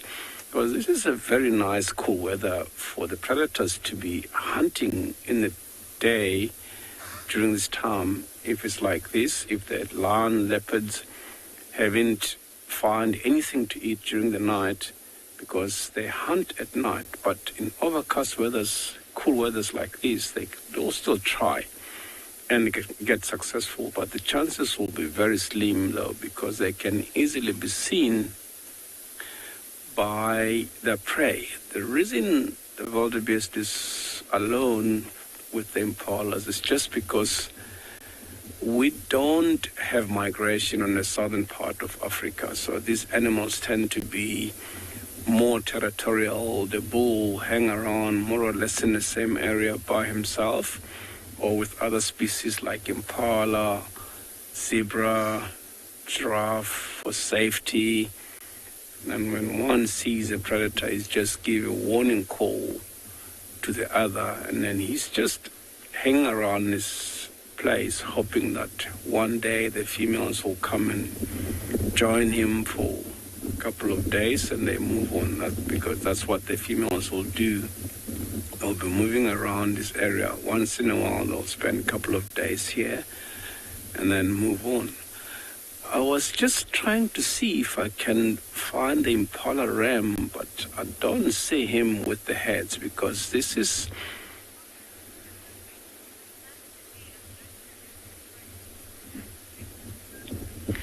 Yeah, it is nice. And then with him like that, he's more safe with the impalas together. Like I was saying earlier, I was trying to see if I can spot the impala ram in the middle of those female impalas, but no sign of him.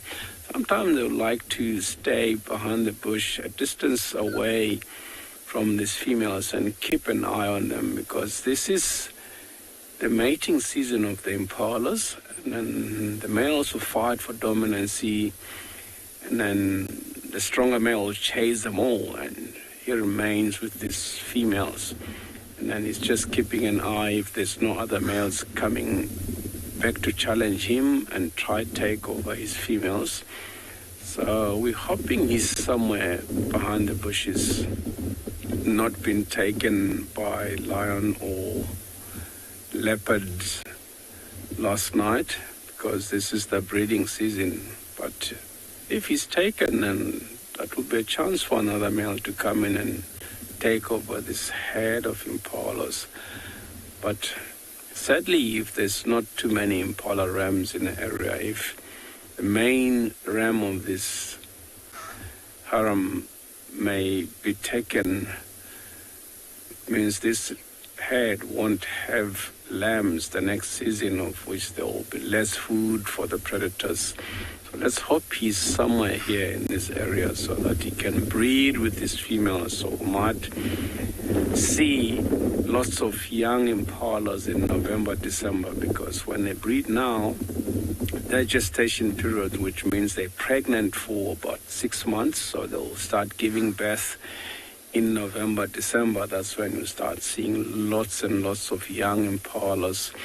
And then that helps the predators to leave, because leopards, lions, cheetah, wild dogs, even some of the small cats like the caracal, jackals, there are records of jackals taking down young impala, and some of the light snakes like pythons will feed off the impala.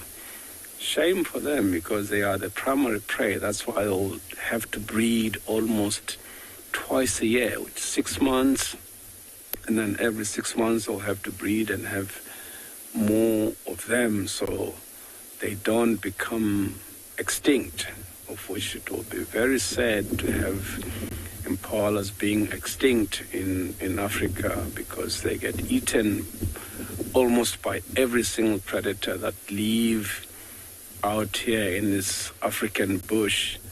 So that's why you see today with this little wind that's blowing, they all sticking together. So if something approaches them, the way they move, they'll scatter everywhere and try to confuse the predator to be dismissed, like mesmerized, and which one they'll go after.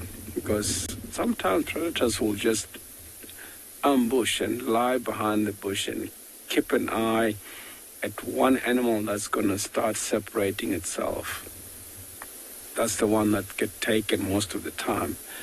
And then when they move at the same time, sometimes it helps them to run, and the predator will be confused which one he was looking at, because they just moved like a radar all at the same time, but in different directions. So yeah, let's hope the main male of this herd is somewhere in the area, but normally you'll hear him making these snorting sounds.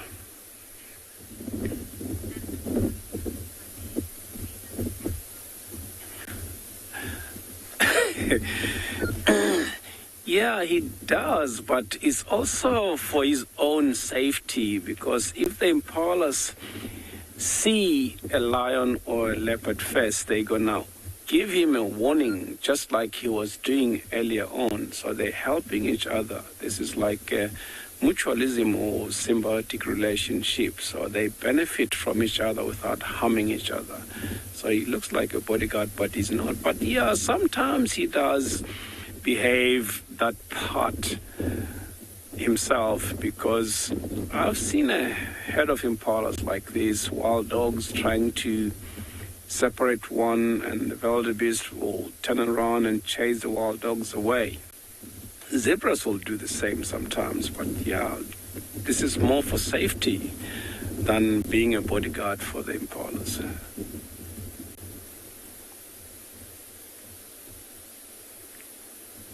As you can see, they're all looking at different directions.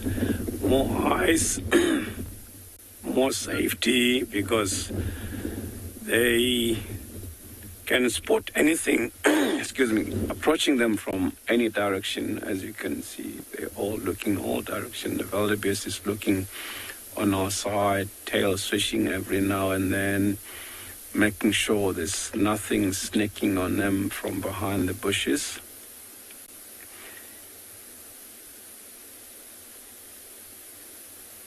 Yeah, it helps them as well because they get pregnant more or less at the same time. And then when they give birth a couple of days older than each other. And then if a leopard catch one, yeah, we're just gonna leave them and hope they're safe. We see them together in one piece again this afternoon or tomorrow morning. We're just gonna carry on and see if we can find something else to look at.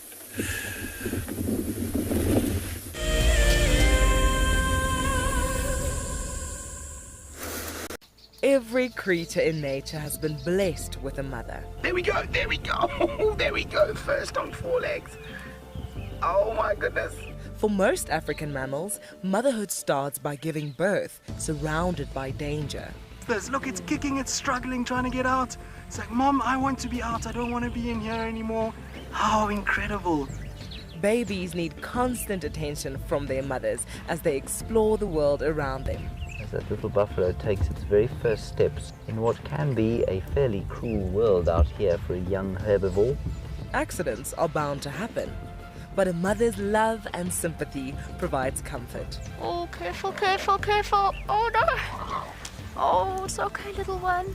If you want to find out more, then sign up to be an explorer and join Tristan and Lauren at the fire on Sunday the 9th of May to celebrate our wild mothers and the countless difficulties they overcome. The Endangered Wildlife Trust fights at the forefront of conservation, across the vast Karoo and sweeping grasslands, in remote pockets of forest, along road networks, across African skies, and in communities to conserve our wildlife and wild spaces. Help us to protect forever, together. Donate now at ewt.org.za. It's a huge privilege to be in these incredible places with these amazing animals. I love filming lions. When they do get up and do something, it's always spectacular. When they are playing, are incredibly fun to watch, especially sub-adults and cubs. I love being in the bush and working in these incredible places with these amazing animals. We want to bring it to you so that you can almost feel like you're right there and be able to experience it and enjoy it the way we are. Look at this, the little one is up and about. Certainly hasn't had enough milk at this age. No amount of milk is enough. Oh, Corky. Too sweet. Oh, look at this.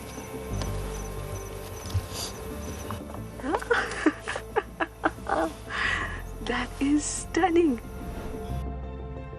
Tune into Wild Earth every single day. It's in your nature.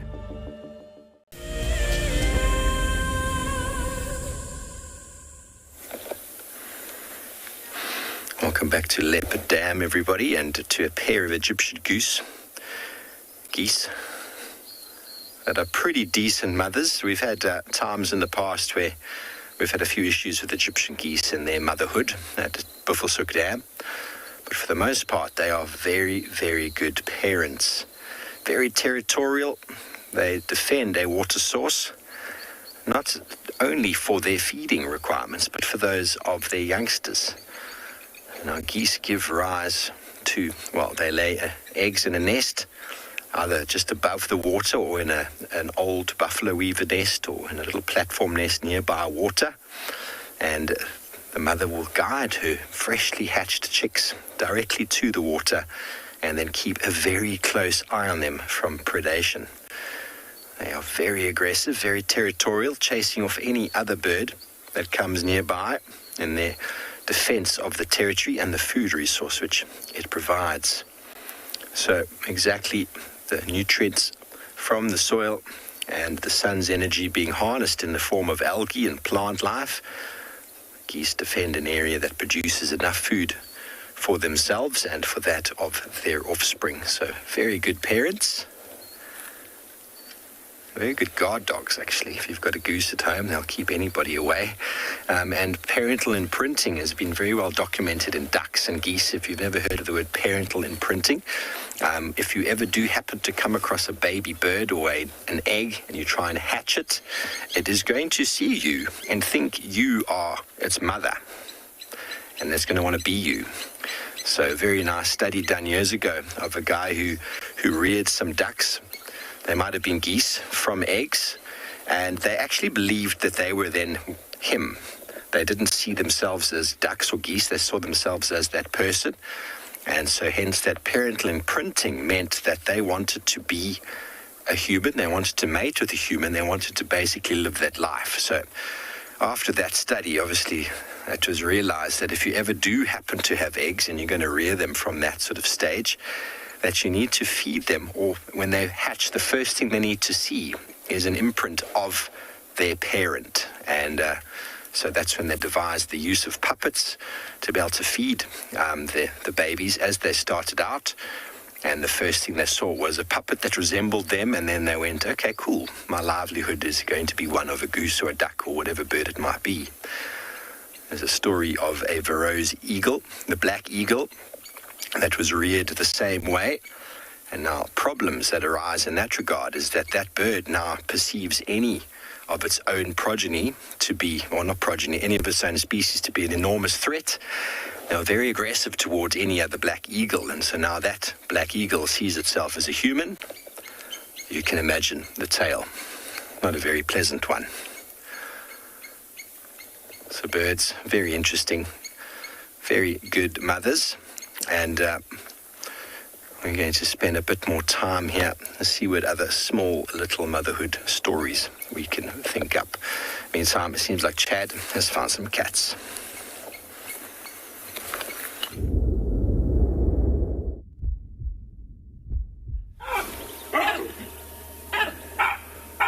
Welcome back to Anbion Pinde, everybody, where there's a lot of commotion going on at the moment. And just for any sensitive viewers right now, there is a carcass here that these lions have killed. So if you are a bit sensitive, I would look away now. But it's quite an incredible sighting we've got here. There's a crowd of lions that have just killed an impala with lots of baboons that are around. In there you can see the baboons on the top of the rocks there. And these lions are actually feeding off this impala carcass. I mean, remember we were saying a little bit earlier on that the baboons are often alarm call at predators, and this just shows you, I mean, how incredible this is. That these lions are feeding right here and the baboons are constantly alarm calling. But I mean, the lions, they're not worried whatsoever about these baboons because they're on a carcass, they're happy. They've got their food. They couldn't be any happier. It's quite incredible though. These lions haven't been found for a while, so we are quite happy to have been able to see them. And I mean, it's very nice for the lioness to have killed this impala for her young cubs. And I just want to say happy Mother's Day to all the mothers out there, and especially to my mom who's sitting at home watching. So happy Mother's Day, Mom. Hope you have an excellent day and love you lots.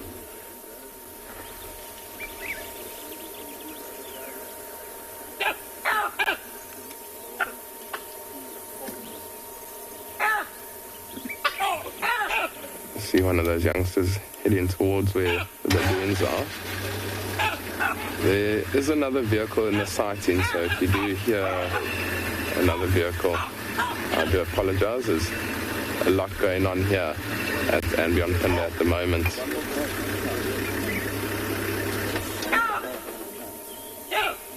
And I mean, you can see that there are quite a lot of blood. So, Tala, it's probably not enough for all the cubs, but lions, they are very opportunistic animals. So, I mean, they would take anything down that they can. I mean, maybe this impala might have been injured and they might have taken it down just because it was on their route. But I mean, it's a small little snack for them to be able to have. So, I mean, you can see that the two youngsters at the back, they are fighting over the last little scraps of the carcass. So I can imagine that they wouldn't get too much in their bellies, but every little bit of this carcass will help. You can actually hear the lion crunching the bones, but that lion's a little bit further off to the left-hand side. And now you can see this lioness is up. There's impalas that were alarming a little bit further off to our left. So I wonder if she isn't maybe going towards those impalas. Maybe it was even part of the same herd that she killed this impala from. And there she's just walking in front of us, just up the road. So I'll try to get out of frame now. She's just stopped behind the bush. Let's just wait and see. There she goes. And I mean, just like we were saying, that's probably not enough. This lion's taking the opportunity. It's actually contact calling. It's quite difficult to hear through all the baboons' alarm calling. There's the impala's alarm calling at the top of the ridge. There's one of the youngsters crossing the road. Got quite a lot of blood on the face.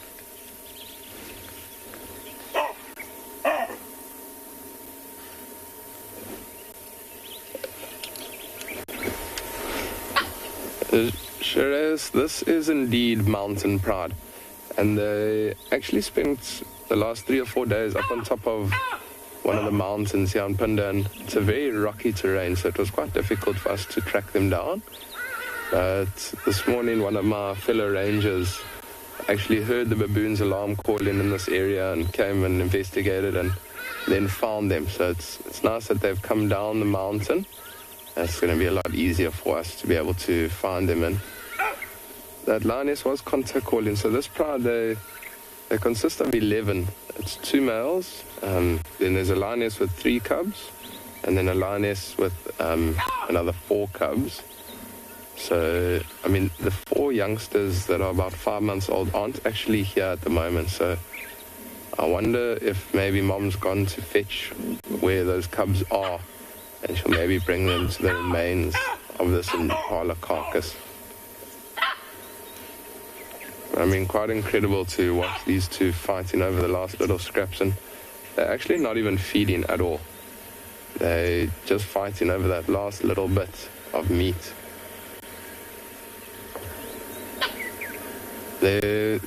You will hear some vehicles coming in and out of this sighting. It's quite an incredible sighting to witness, so there might be some noise around, so I do apologize for that. But you can imagine everybody wants to come and see this. Lions on a carcass with baboons all around. It's quite incredible scenes that we've got here on Anbion Punda this morning.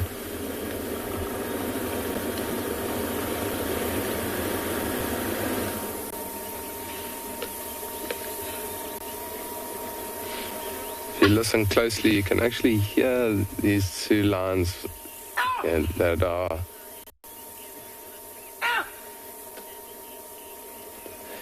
Tammy Lee, thank you for your question. And lions, they won't often hunt baboons. I think if there's a good opportunity to hunt baboons, they will then take it down, but they won't necessarily go out looking to hunt baboons.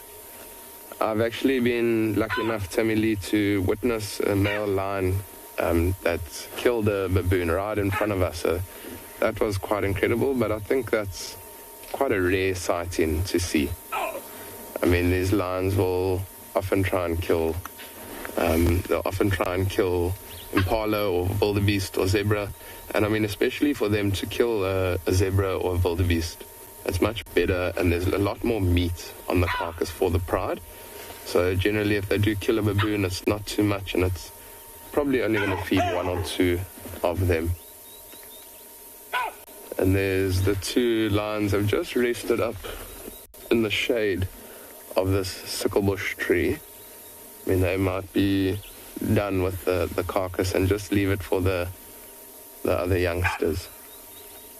But it is starting to get quite hot here on Anbionpinda, so I think these lions, after they do finish this impala carcass, they are going to then indeed find a little bit of shade to rest for the day. There is also quite a prominent waterhole not too far from us where we are at the moment, and I think after they finish this carcass they may even head down towards the water and maybe go drink. It often will help with digestion, and they might even just rest around that water for the remainder of today.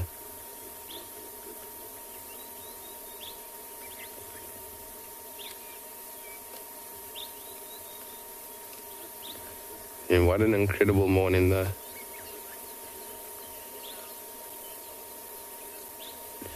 Susan, we've actually been talking about the sounds of nature pretty much throughout the morning, so I'm glad you're enjoying these sounds, and it's quite incredible to hear those baboons making noise. I mean, the lions were growling at one another, there's lots of birds in the distance. So it's been an incredible morning for all those bush noises.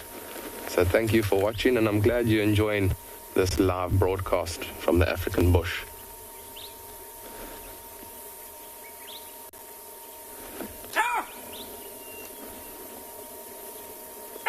And I don't think these baboons are going anywhere though. They might be a little bit afraid to get off that tree. You can hear that they are getting louder and louder. There's another lioness that's joining up with these lions on this carcass. So when they are up and about, the baboons will get a little bit more vocal.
I think we are going to spend some time here with these lions.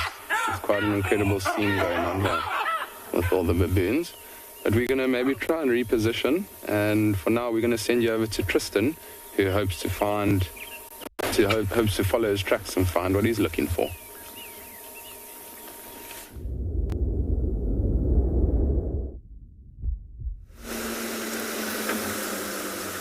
Well, we're hoping to have some luck with tracks. I'm just trying to figure out what's going on. There's tracks in every direction for both lions and leopards. Lions look like they've crossed into Manyeleti. I had tracks for Tavangumi going into Simambili, but there's tracks for him here now heading a complete opposite direction. I can only think that it's him. I'll try and show you guys now. They're not fresh, but they're also not the worst either. If you look, there's actually grass that was obviously, when it was wet this morning, stuck to his paw, and then when he stood in the track, a piece of the grass was left behind. So I'm just trying to see where it is in that frame. It's so white at the moment.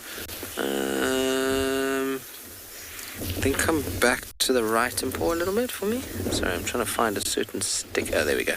Okay, so here's the tracks here. You can see there's the little piece of grass that I'm referring to.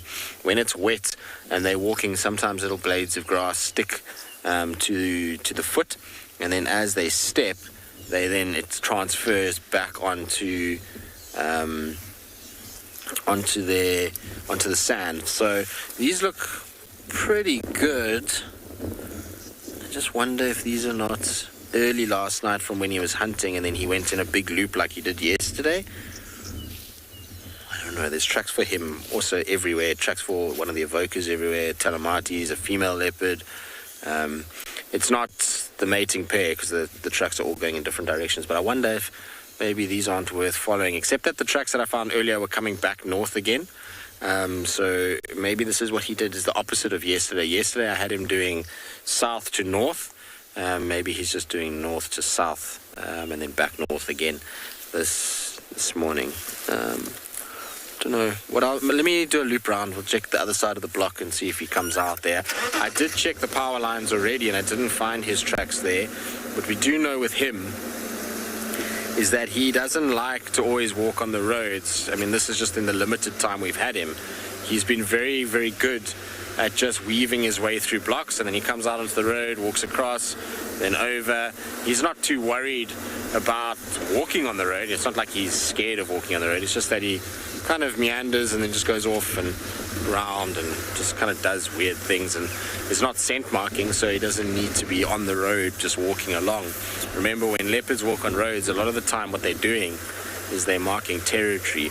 It's also obviously an easy way to get somewhere, but in a case like him where he's not really marking territory and he's just trying to find food, much easier to weave your way through the blocks, cross the roads, weave your way through the blocks to find things than to be out in the open and attracting attention to yourself by walking down the road.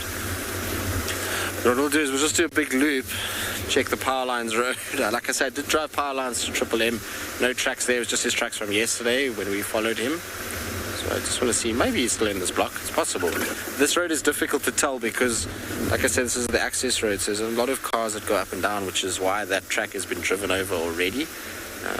But it's a fairly good track, that, so we'll entertain it. How about that? That's probably a good way to put it. We'll entertain the tracks and see where they go. I was hoping I was going to pick up on Klalamba and Mulawati here, but nothing.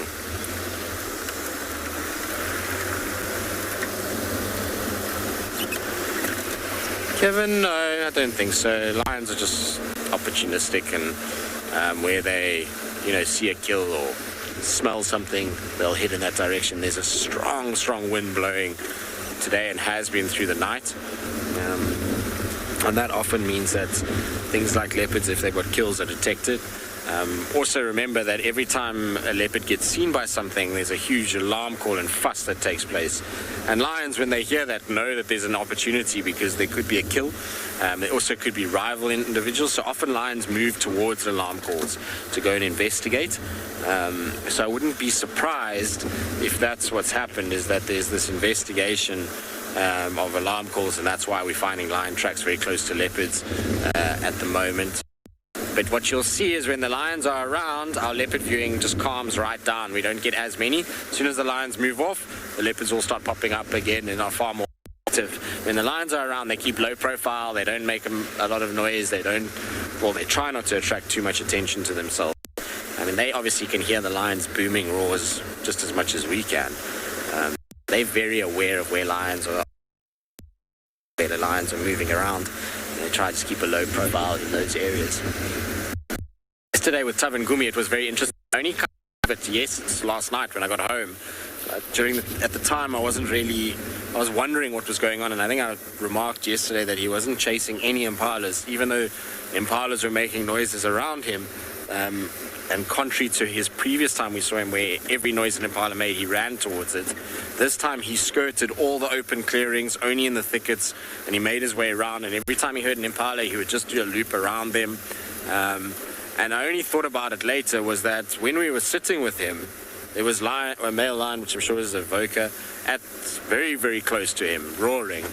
And so maybe what happened is this cat is obviously figured out that if he gets seen, that's attracting attention. And so rather loop these impalas and hunt smaller things that aren't going to make as much noise and avoid detection by the lions, which I know is drawing a big conclusion, but it would make sense how his behavior was so different to what we saw a previous time, and then when Lauren saw him in the afternoon, he was hunting impalas again. So I think that he probably has had more than enough experience now with lions to know that he's got to be very, very careful.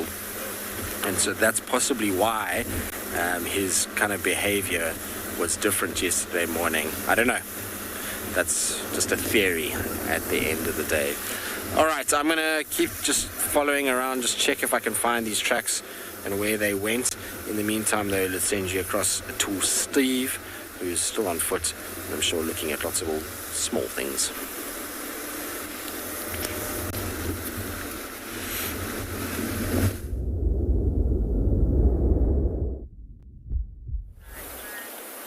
Welcome back to the watering hole, and the currency of life is abundant, and no better animal to understand the sort of need for water is the amphibious frog.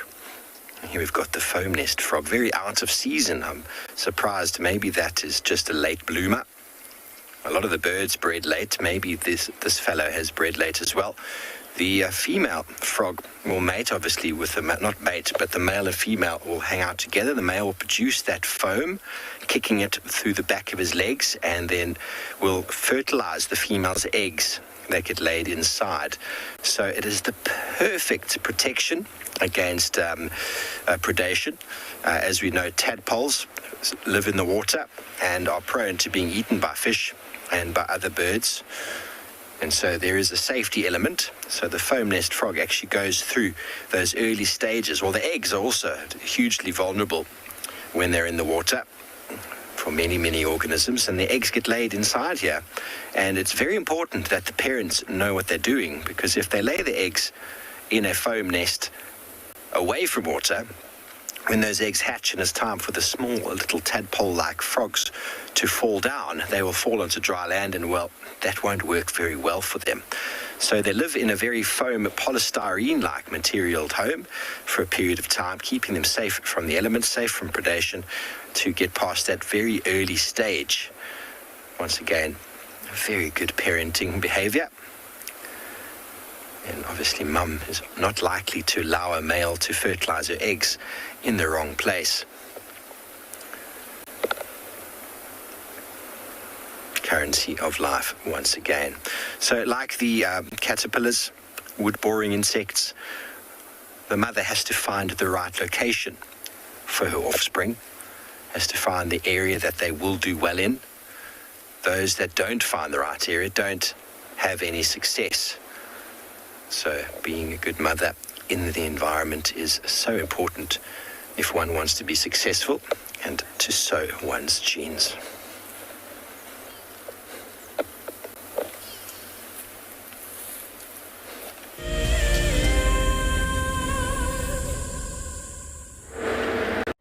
Do you dream of traveling to a far-flung wilderness location where life continues as normal? A place where you can escape to nature and breathe. If you become a Wild Earth explorer, then this could soon become a reality. Subscribe today and stand a chance to win regular travel prizes. Wild Earth Explorers, it's in your nature. For many years, Wild Earth has taken viewers from around the world to the Mara Triangle, a place of majestic beauty and abundant wildlife. But it wasn't always like this. Before 2001, it was infested with poachers. Illegal harvesting and hunting was rife. Now the situation couldn't be more different. The hard work and dedication of the Mara Conservancy has revolutionized this magical land. But now, the loss of revenue from tourism has created a grave crisis. The Mara Conservancy needs help if they are to continue protecting the reserve and supporting the local communities whose livelihood depend on its survival.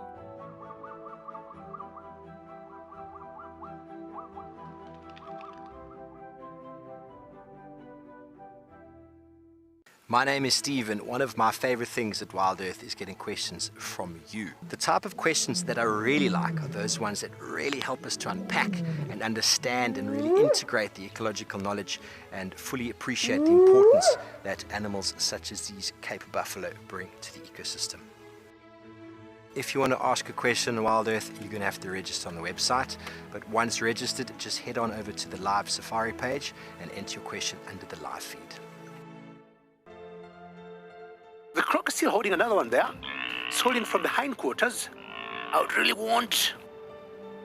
The wildebeest cross is trying. The croc is holding the tail. It's holding tight. Oh no. Goodness me. Lucky, lucky wildebeest. You have another day to live.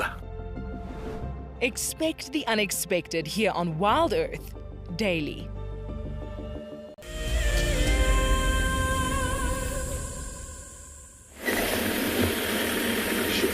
Welcome everybody back to Pinda, where we are still with these lions, but they have dragged the carcass now into quite a dense area, and there's a lot of sickle bush around, so we are pretty much not able to see them for now. I mean, you can just see some movements there in the bush. Odie's doing a phenomenal job to just get the little bits of movement.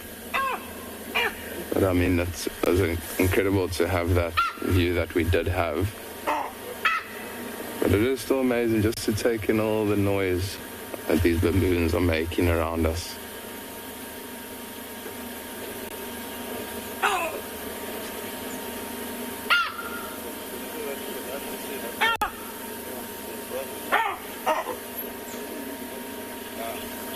There are also some more vehicles moving around us.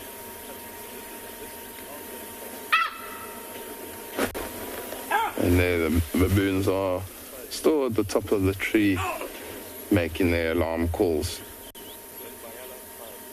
Amazing noises that we've heard this morning. I mean, from the amazing sightings we had yesterday to quite an incredible morning. It started off quite slow, but I mean, to see this pride of lions feeding off this impala carcass right in the open with these baboons calling all around was quite spectacular.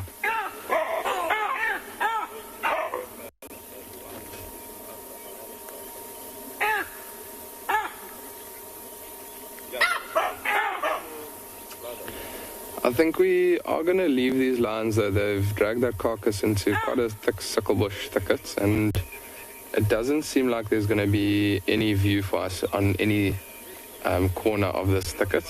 So I think we'll leave them to feed and continue and see what else we can find. But for now, we're going to send you over to Tristan.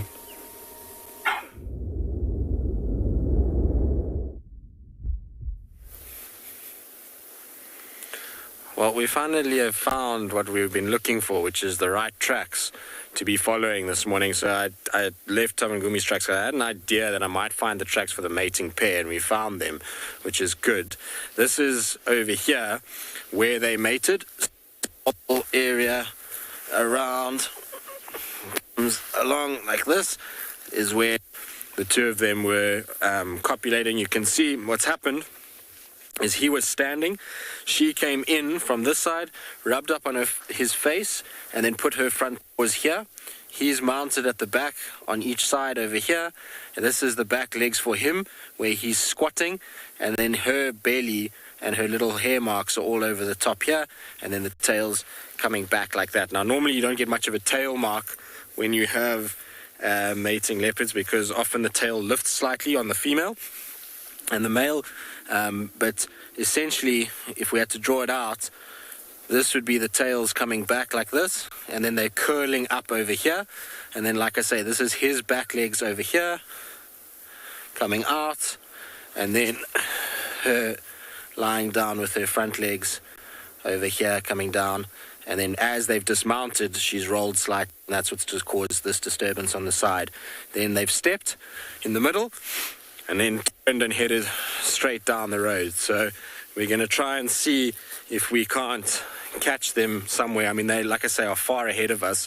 Where they were last seen is not far down the road here, but with mating, what often happens is that they don't walk as fast because she interrupts him all the time, especially if she's in proper estrus. So what we're going to do is just follow this and hope that she's been enough of a distraction to him to slow him down and we can catch up quite quickly. So we're going to try to track this as fast as we can.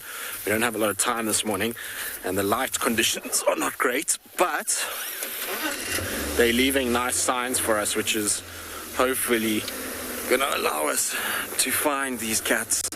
The tracks are, once you kind of actually see them going down, they become very, very obvious. Just need a bit of light to come through and then it really helps. Light like that. But you can see them just here.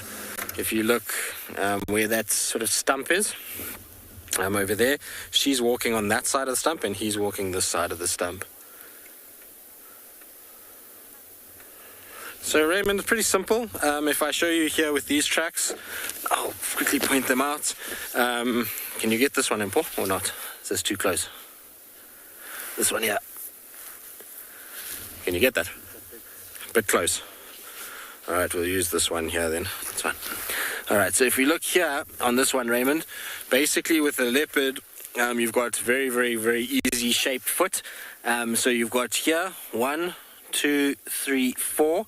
Those are the toes, and this here is 1, 2, 3, the back of the pad. Now, on a leopard's paw, it's much like our hand, in that if you have a look, our fingers come off of our palm, all right? So if we have our hand out like this back pad here is the 3 pads going up into the 4 toes, all right? So if we were to walk, we would put our hand down and we would make a track like that, right? So whichever way the toe is pointing away from the pad, that helps you to determine which way they're going. It's pretty simple. It's a pity that I drove too close to this one because this one's really nice and clear and you can see it. But once you have that, then you just go on the direction. The problem with mating leopards is what they do is they walk, then they turn and walk and turn and walk and turn. So you got to just kind of keep checking where you go, and sometimes they mate and then they just cut a different direction completely. So just going to have to be a bit careful of that on this particular tracking exercise, but you know, we should be all right. I must be honest, this is at the time where I wish we were doing bushwalks here, because this is the most fun thing to do, is to get onto a track like this and then just go quickly with it and just try and track it down as fast as possible. So we'll see, maybe we can do it with a car, but on foot it's just so much more fun. All right. Like I say, we're off and to the races. Let's see how we go.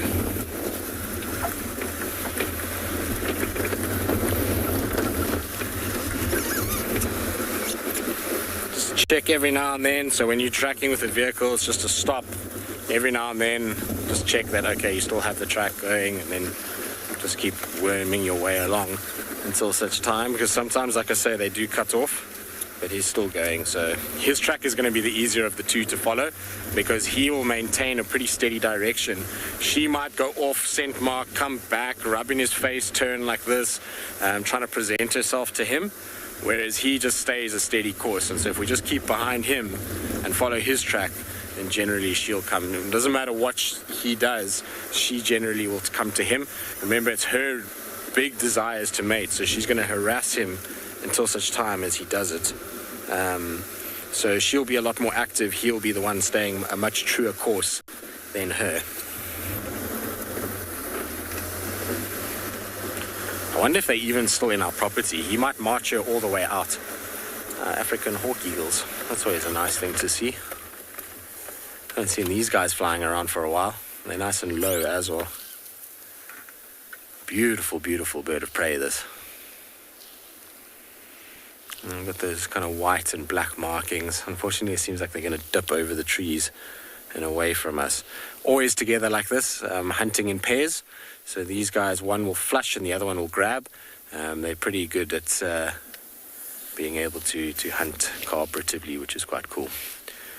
Well, it would be so nice if we could just hear them just give out one mating session right now. It would be, when you get that, when they just make that little arrow, then you know you're close.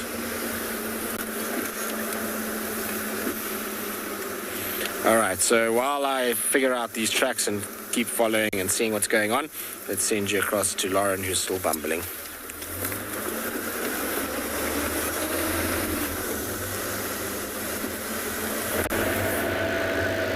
It would be so wonderful seeing Kalamba and Mulwati mate.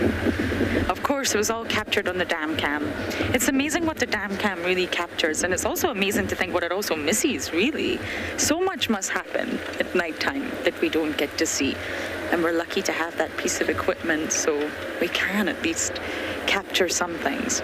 We had to leave the Shasha lineup. They lost him on Chitwa, and everyone was furiously looking for him, and the lineup was very, very long. So we've chosen to come back into Djuma, and we can also look for tracks and listen for any vocalizations.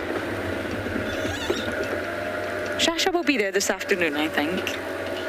He's just disappeared into the long grass, and he's obviously lost his kill. But apparently he was watching Impala again. So he's maybe going to hunt again. He's a hungry one, Shasha. And of course, Kalamba and Mulwati, as Tristan will definitely have already explained, means only one thing: she lost the litter.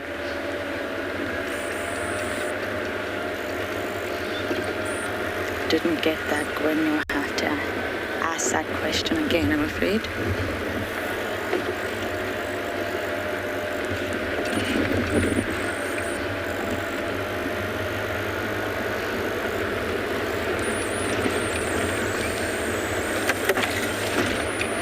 Darby, did you get that question? Rochelle. Yeah, from Rochelle. Is there any record of predators using prey tracks to their advantage? Rochelle, you're asking, is there any record of predators using prey tracks? You mean tracks? I highly doubt that. I do not think they would look at tracks on the ground, I'm afraid. You've got to think, in order to understand an animal, you've got to put your mind in the mindset of an animal. And remember, a lot of our predators out here are highly olfactory. They're reading chemical cues. So as well as sound, the other sort of main sense is chemicals. And Kalamba and Mulwati probably would have found each other, maybe initially from audio, maybe she was calling, maybe he was calling, and then to actually find each other, not just hear the sounds, but to actually meet, they probably found each other through scent. She'll be coming into estrus again, most likely, and therefore she'll be releasing various different hormones and pheromones that he can follow, leaving lots of different chemical signatures along the road, from scent marking. So really, from a predator's point of view, they wouldn't look at tracks. And that's just what humans do, because, well, we spend all our days desperately trying to find the animals. Sometimes we get lucky, sometimes we don't. So Rochelle, no. I don't believe any predator would look for tracks. They call this Umwelt. You can actually Google it. It's a German word, UMWELT, and it's by a scientist called Jakob von Uexküll. I always feel like I say that wrong. There's a really, really fascinating theory, and it sort of gets you into the mindset. You can't think like a lion from a human perspective. You have to think like a lion in order to understand the lion. So how do they navigate their world? What senses do they use? Are they visual? Are they auditory? Are they chemical? Are they tactile? How do they scent mark? How do they communicate? How do they find one another? And it won't be through, they don't follow tracks to find one another. It's normally through sound, audio, and of course chemical cues.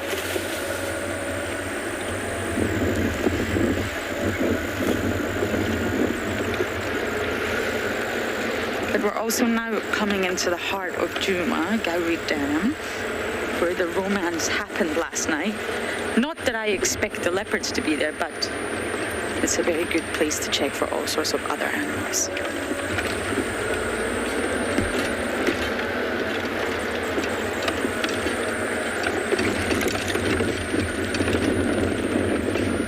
Okay, we're going to scratch around the dam, see if we can see anything exciting happening. We're going to send you guys across to Dyke, who's had some luck with his tracking.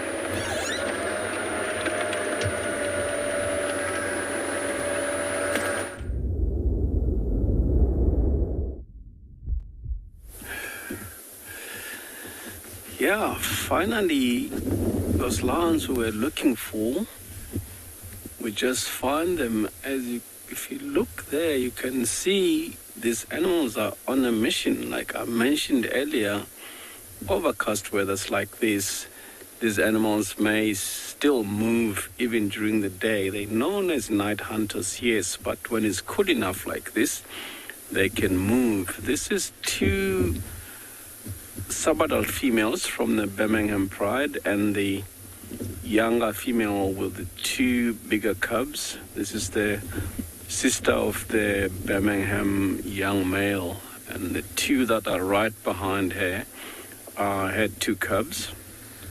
Yeah, it looks like they're looking to see if they can spot anything in this area. Like I said, they'll try to hunt in a day like this, even though the chances are very slim that they can easily be seen by the prey. But if they get lucky, they might still get something. As you saw, there was a shadow that went past them. We're having a bit of clouds that are moving in. That gives them a chance that if they're still hungry, they might still on the go until late today. Maybe find a place, lie down, or you never know. If it's cool like this, if they're really, really hungry, they may be moving the whole today until they find something. But whenever they get tired, then they'll find a place to lie down. So as you can see, they're all looking in everywhere, scanning around, see if they can spot something. As soon as they see something, we'll definitely know, because they'll all get up and start heading in different directions, try get cover to try and stalk whatever they'll see. It will be really fascinating to see how they do it.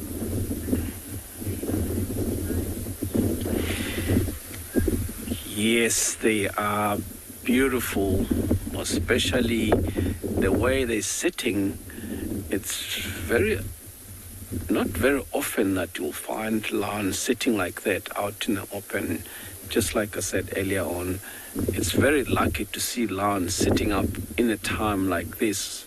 This time of the day, these animals will be lying flat, and they look even more beautiful when they're sitting up like that, unlike if you watch them all lying flat. So really, really beautiful lions. As you can see, they're also in good condition to show that these animals eat very well. They're not looking really, really thin. So it looks like good hunters. Even those 2 young females, it's just the one older female that they rely on.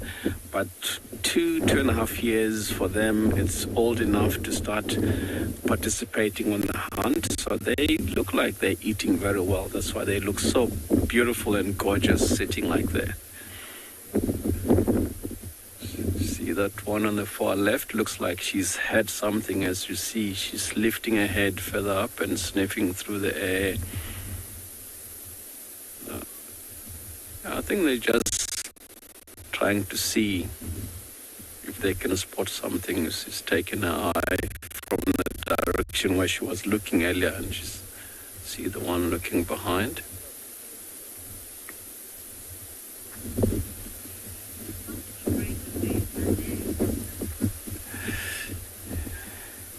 Yeah, for now, Amy, that's a good question, because we also are asking ourselves that are these lions ever gonna join up permanently?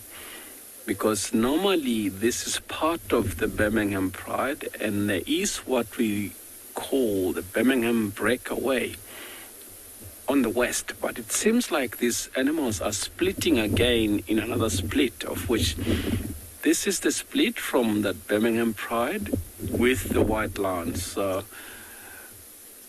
it's going to be really interesting to see what happens in the next few months. But now I can say it's only 2 split from the original Birmingham Pride. I won't call this a split because it's still part of that Birmingham Pride with the white lions. So maybe in the next 5-6 months, then we'll know if these lions have splitted again. They're not going to join permanent because every now and up together. We were, myself and another guide, Rowan, you may have watched him as well. We were talking about that. Are they ever going to join together? And then we think this older lioness, the mother of the two older cubs, might join with the other female that have 3 cubs.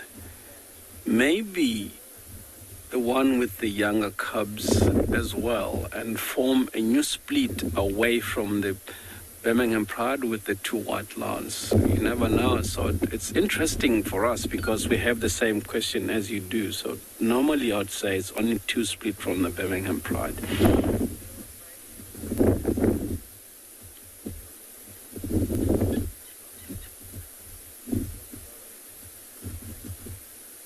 See, the one is just lying flat, the one cub now. But don't think they'll lie there, even though it's cooler. They might find a different spot to lie down, even if they're not going to go far from here. They're just going to lie down in some cover. So if prey species happen to show up in this area, they don't see them from far away. Look for a place to lie down, because normally this is about time they look for a place to settle down for the day. It's just the fact that we're having a bit of clouds up in the sky, so it's cool enough and nice cool breeze, so they're not that hot, because if you look at them, they're not panting like they used to or normally do in the day. Very hot days. This time of the day they'll be breathing so hard to try and cool themselves down, but none of them looks like is tired. I think they've been walking, because if you look at the 2 sitting facing at the one that's sitting in front of them, if you look at the paws, you can see they have like damp soil. So they've been moving the whole night, and now so that may have picked up the soil from the dew from the grass they were walking through, and then as soon as they stand on clear ground where there's no grass, I thought it was an impala. That's an Egyptian geese making that noise. But yeah, so I was talking about their paws there. It looks like have a bit of a dark color. They've been walking through the night, dew from the grass as well as soil on their paws. That shows these animals have been trying the whole night and no success, but they still looks like they're on a mission to keep trying, maybe the next hour or so, and then they might find a place to lie down. If you look at that one on the far left, to my left, yes, the one that's looking straight at us, looking away now, she's got like mud on her bottom jaw. I'm sure they walked past a small pond or puddle of water where there was not enough water, and she tried to drink. That's where the mud came from. She looks like she's painted black on her bottom jaw, or she's got like a black spot, but that's not a black spot like born with. It's just from the mud that she tried to drink and didn't get enough water. Also interesting though, because these animals don't have to drink every day. They'll get the moisture from the blood. Also by looking, they may try to hunt, but yeah, may have caught something small. I'm just noticing now, because the one on the far left looked like he's still got a little bit of food.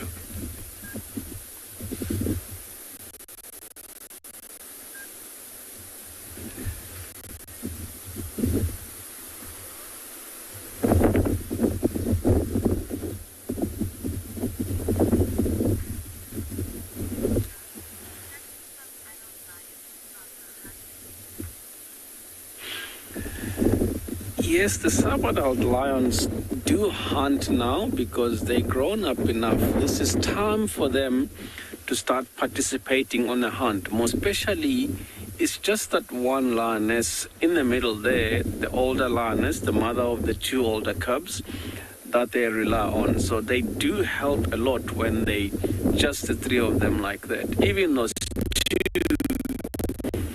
at the back behind her, because they're just over a year, so they're starting to participate and learning, because on her own she doesn't have much chance. These animals, even as a pride, they have very less chance to take something down. Like 30% chance of a pride of lions to make a kill. So they really need to participate on that hunt if something is going to happen, if they need to eat. Otherwise they'll go a few days without food, so they really need to do that. Yes, they do have to.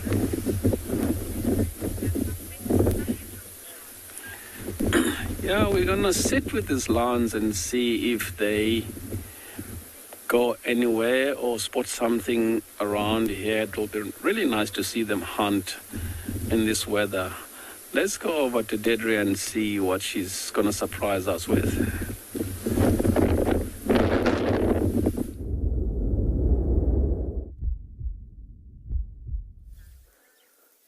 So we have one of the Makala meerkats taking sentry duty very seriously. He's high up in the trees and chirping to the rest of them that are on the ground foraging just over here in front of us. He's just keep checking and the rest of them are here. And where did he go? There's that little tree there. Oh, there's some in the road. They're crossing the road now in front of us. So this is the Makala's busy foraging, not too far from their burrow system.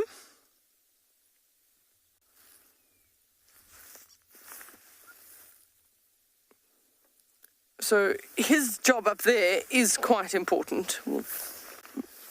He's even gone higher up now. He's balancing very precariously. I have seen one once fall out the tree, so he has to maintain very, very good balance and be very alert.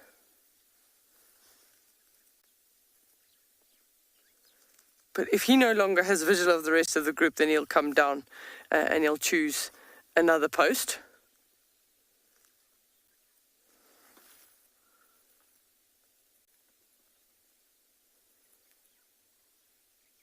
So, incredible balance.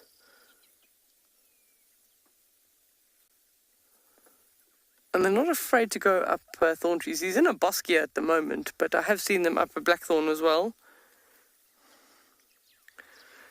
Lily Ann says, how do they climb up the tree? Well, now you're going to see him climb down very carefully. But they do use their front legs like limbs, help them climb. So he is coming out and he's going to catch up with the rest of the group. He's out the tree already, BK. He's going to pop out on the other side of this one. Yeah, there we go. Catch up with the rest. Is about to cross the road. Let me go forward a little bit. We've also seen some quite beautiful birds. Oh, well, yes. No, don't be afraid of the Land Rover, that's fine. That one out there's one still standing there. There he is, BK. We've been looking for him. We've got him. We've been looking for the crimson-breasted shrike to show you, and he's actually out in the open. They've been following the meerkats at a nice distance, so see if the meerkats scratch open any mounds or anywhere where there's insects for them that they can help themselves for free.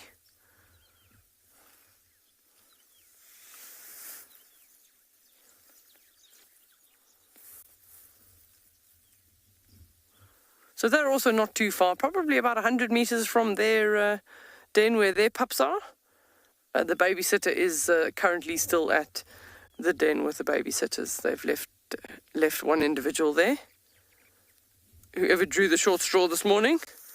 And then they'll eventually go back there and relieve that one, and someone else will take over duties.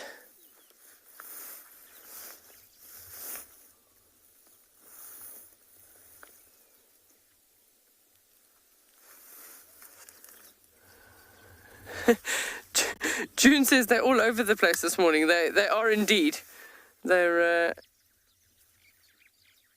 look, digging and scratching everywhere. So the good news is when we were with the rock stars, when they left this morning, they left all 3 pups by themselves at the burrow, and then you could see the adults encouraging them to come with. So it took a little bit of chirping and chittering, and then the little guys came with, just moving out the way for a game drive.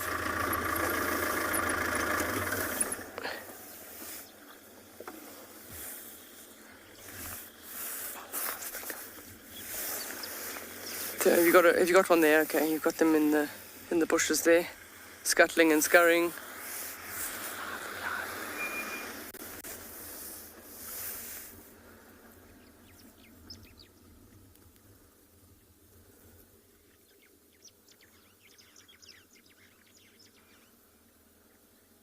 So everybody always got to be alert.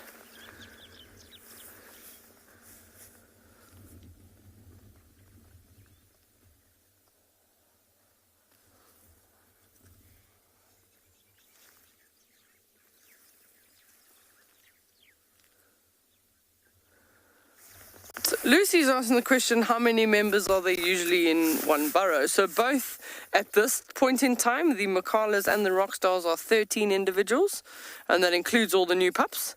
That's the alpha female there on the right. You can see her teats very clearly there. And the horses at one stage, there were only 3, so I suppose 2 constitutes the start of a meerkat group, and then as they do better and that they can go up to even, we've got one group here, it's a more wild group, but they're 24 that they were at last count, so they can get to very large. And if they get to that point where they're in an area and they're not finding enough food, then sometimes you have breakaway, either the subadult males or subadult females break away and go to another area of burrows where they're familiar with, and then establish their own group from there.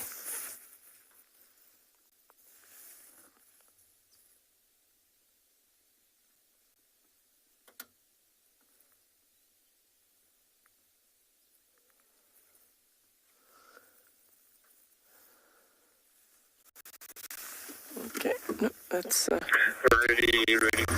pretty much almost all the meerkats gone. If we just go back onto the road and go down the road, we might, there's a possibility that we get a glimpse of the babysitter with the pups for this group, but we shall see. We just got to see. The burrow's not too far from here. BK's got a really, really good zoom.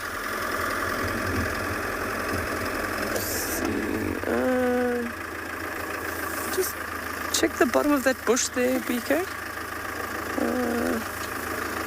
With one at the back there. Oh, well, there's some hornbills feeding here. Let's go forward. Let's go forward. Yeah, there's some hornbills.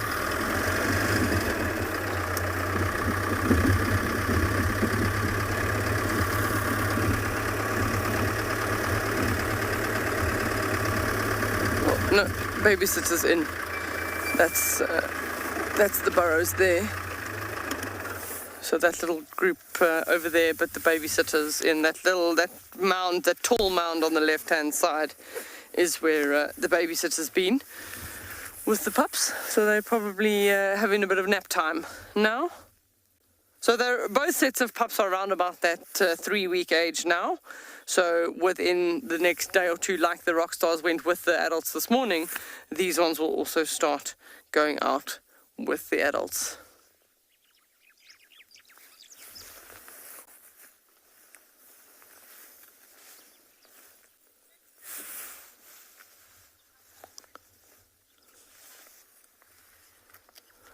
Utemba's asking the question, how do they decide whose turn it is to babysit?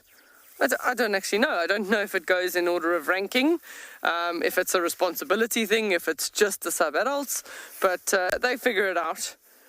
And it seems like they do take it quite seriously.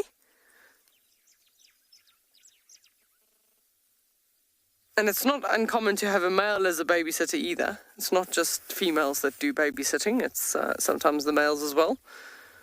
But you probably find it's got to do with ranking. Amongst the little meerkats, the alpha female, alpha male in charge, and then all the subordinates.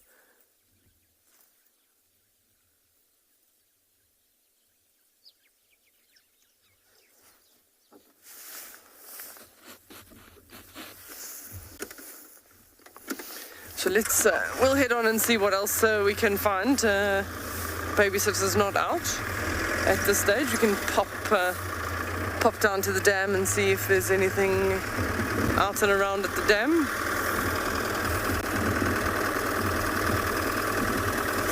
So Lee is asking the question, how far are the macalas from the rock stars? I'd say they're within 1 kilometer. Almost all of them, the rock stars, the horses, and these macalas have probably within their boundaries touch each other within a 3 kilometer square area easily, and each meerkat group has around about a 2 kilometer square. So if you just sort of draw 3 circles, their sort of overlap area. And some of the individual members have come from different groups, so we know for a fact that this original Makala group has got some original Xhosa members in it, and then they pushed the Xhosas further north because they were more in number, and then the rock stars came in from the southern areas. So they're not necessarily very amicable to their neighbors. If they do encounter each other, it's they do a little bit of a war dance. They sort of bounce with their tail up in the air, and they can be quite aggressive towards each other. But yeah, they try and avoid a confrontation. In summer, there's such food in abundance that they're probably not moving very far from their individual burrows. But come winter, they're having to find that they have to forage further and further away the later it goes on into the winter season in order to find enough food. This year, I think that they'll do okay. They'll do much better than last year because there will be lots of excess food left over from the good summer rains.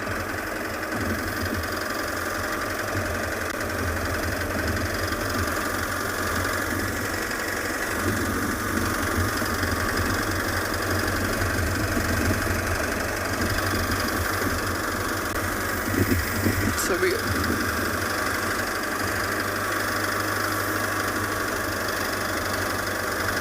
we're going to pop to the dam and see if there's anything there. We'll keep you updated.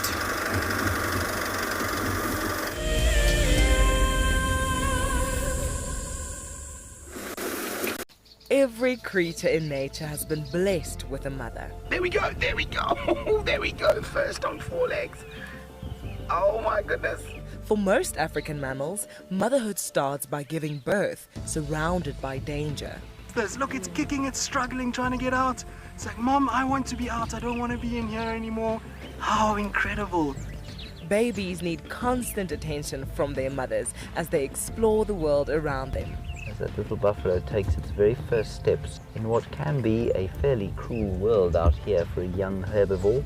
Accidents are bound to happen, but a mother's love and sympathy provides comfort. Oh, careful, careful, careful. Oh no. Oh, it's okay, little one. If you want to find out more, then sign up to be an explorer and join Tristan and Lauren at the fire on Sunday the 9th of May to celebrate our wild mothers and the countless difficulties they overcome. The reason why we see that wildebeest by himself is because he's a male, or a bull, as we typically would call him. And what he does is that he marks and defends an area. Essentially, he is looking for the ultimate piece of land or prime property. Needs to have good grazing, needs to have a water source close by. And not too far away from here, there's a sickle bush thicket that would provide just enough shelter from the wind and the rain.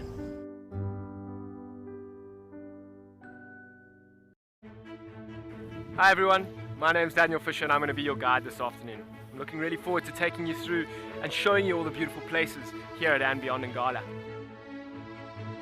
If you have any questions, please register on our website. Once registered, go to the live page feed and post your questions underneath the live feed. Join me on my next safari through and beyond Ngala on Wild Earth. Send me live questions through the Wild Earth website and I'll answer them live from the African bush.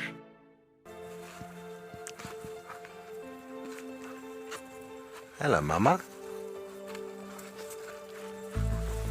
Just checking us out, everybody.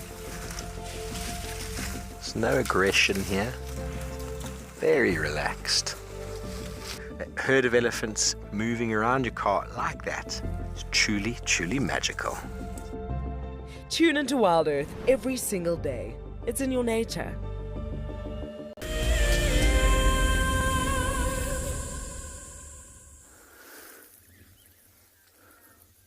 We're so excited that we can snatch the end of the show with the two boys. We literally came around the corner and he's busy drinking water.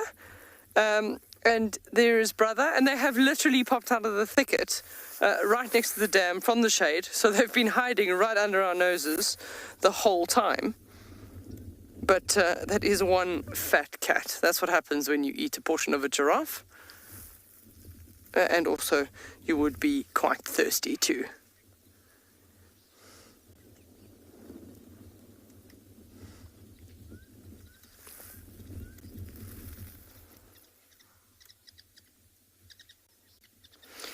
So remember that you can join us at 2:30 Central African time this afternoon to continue on our live safari. And we just want to thank yourselves for joining us and all the other properties and all the other guides for an amazing morning. We will see you later.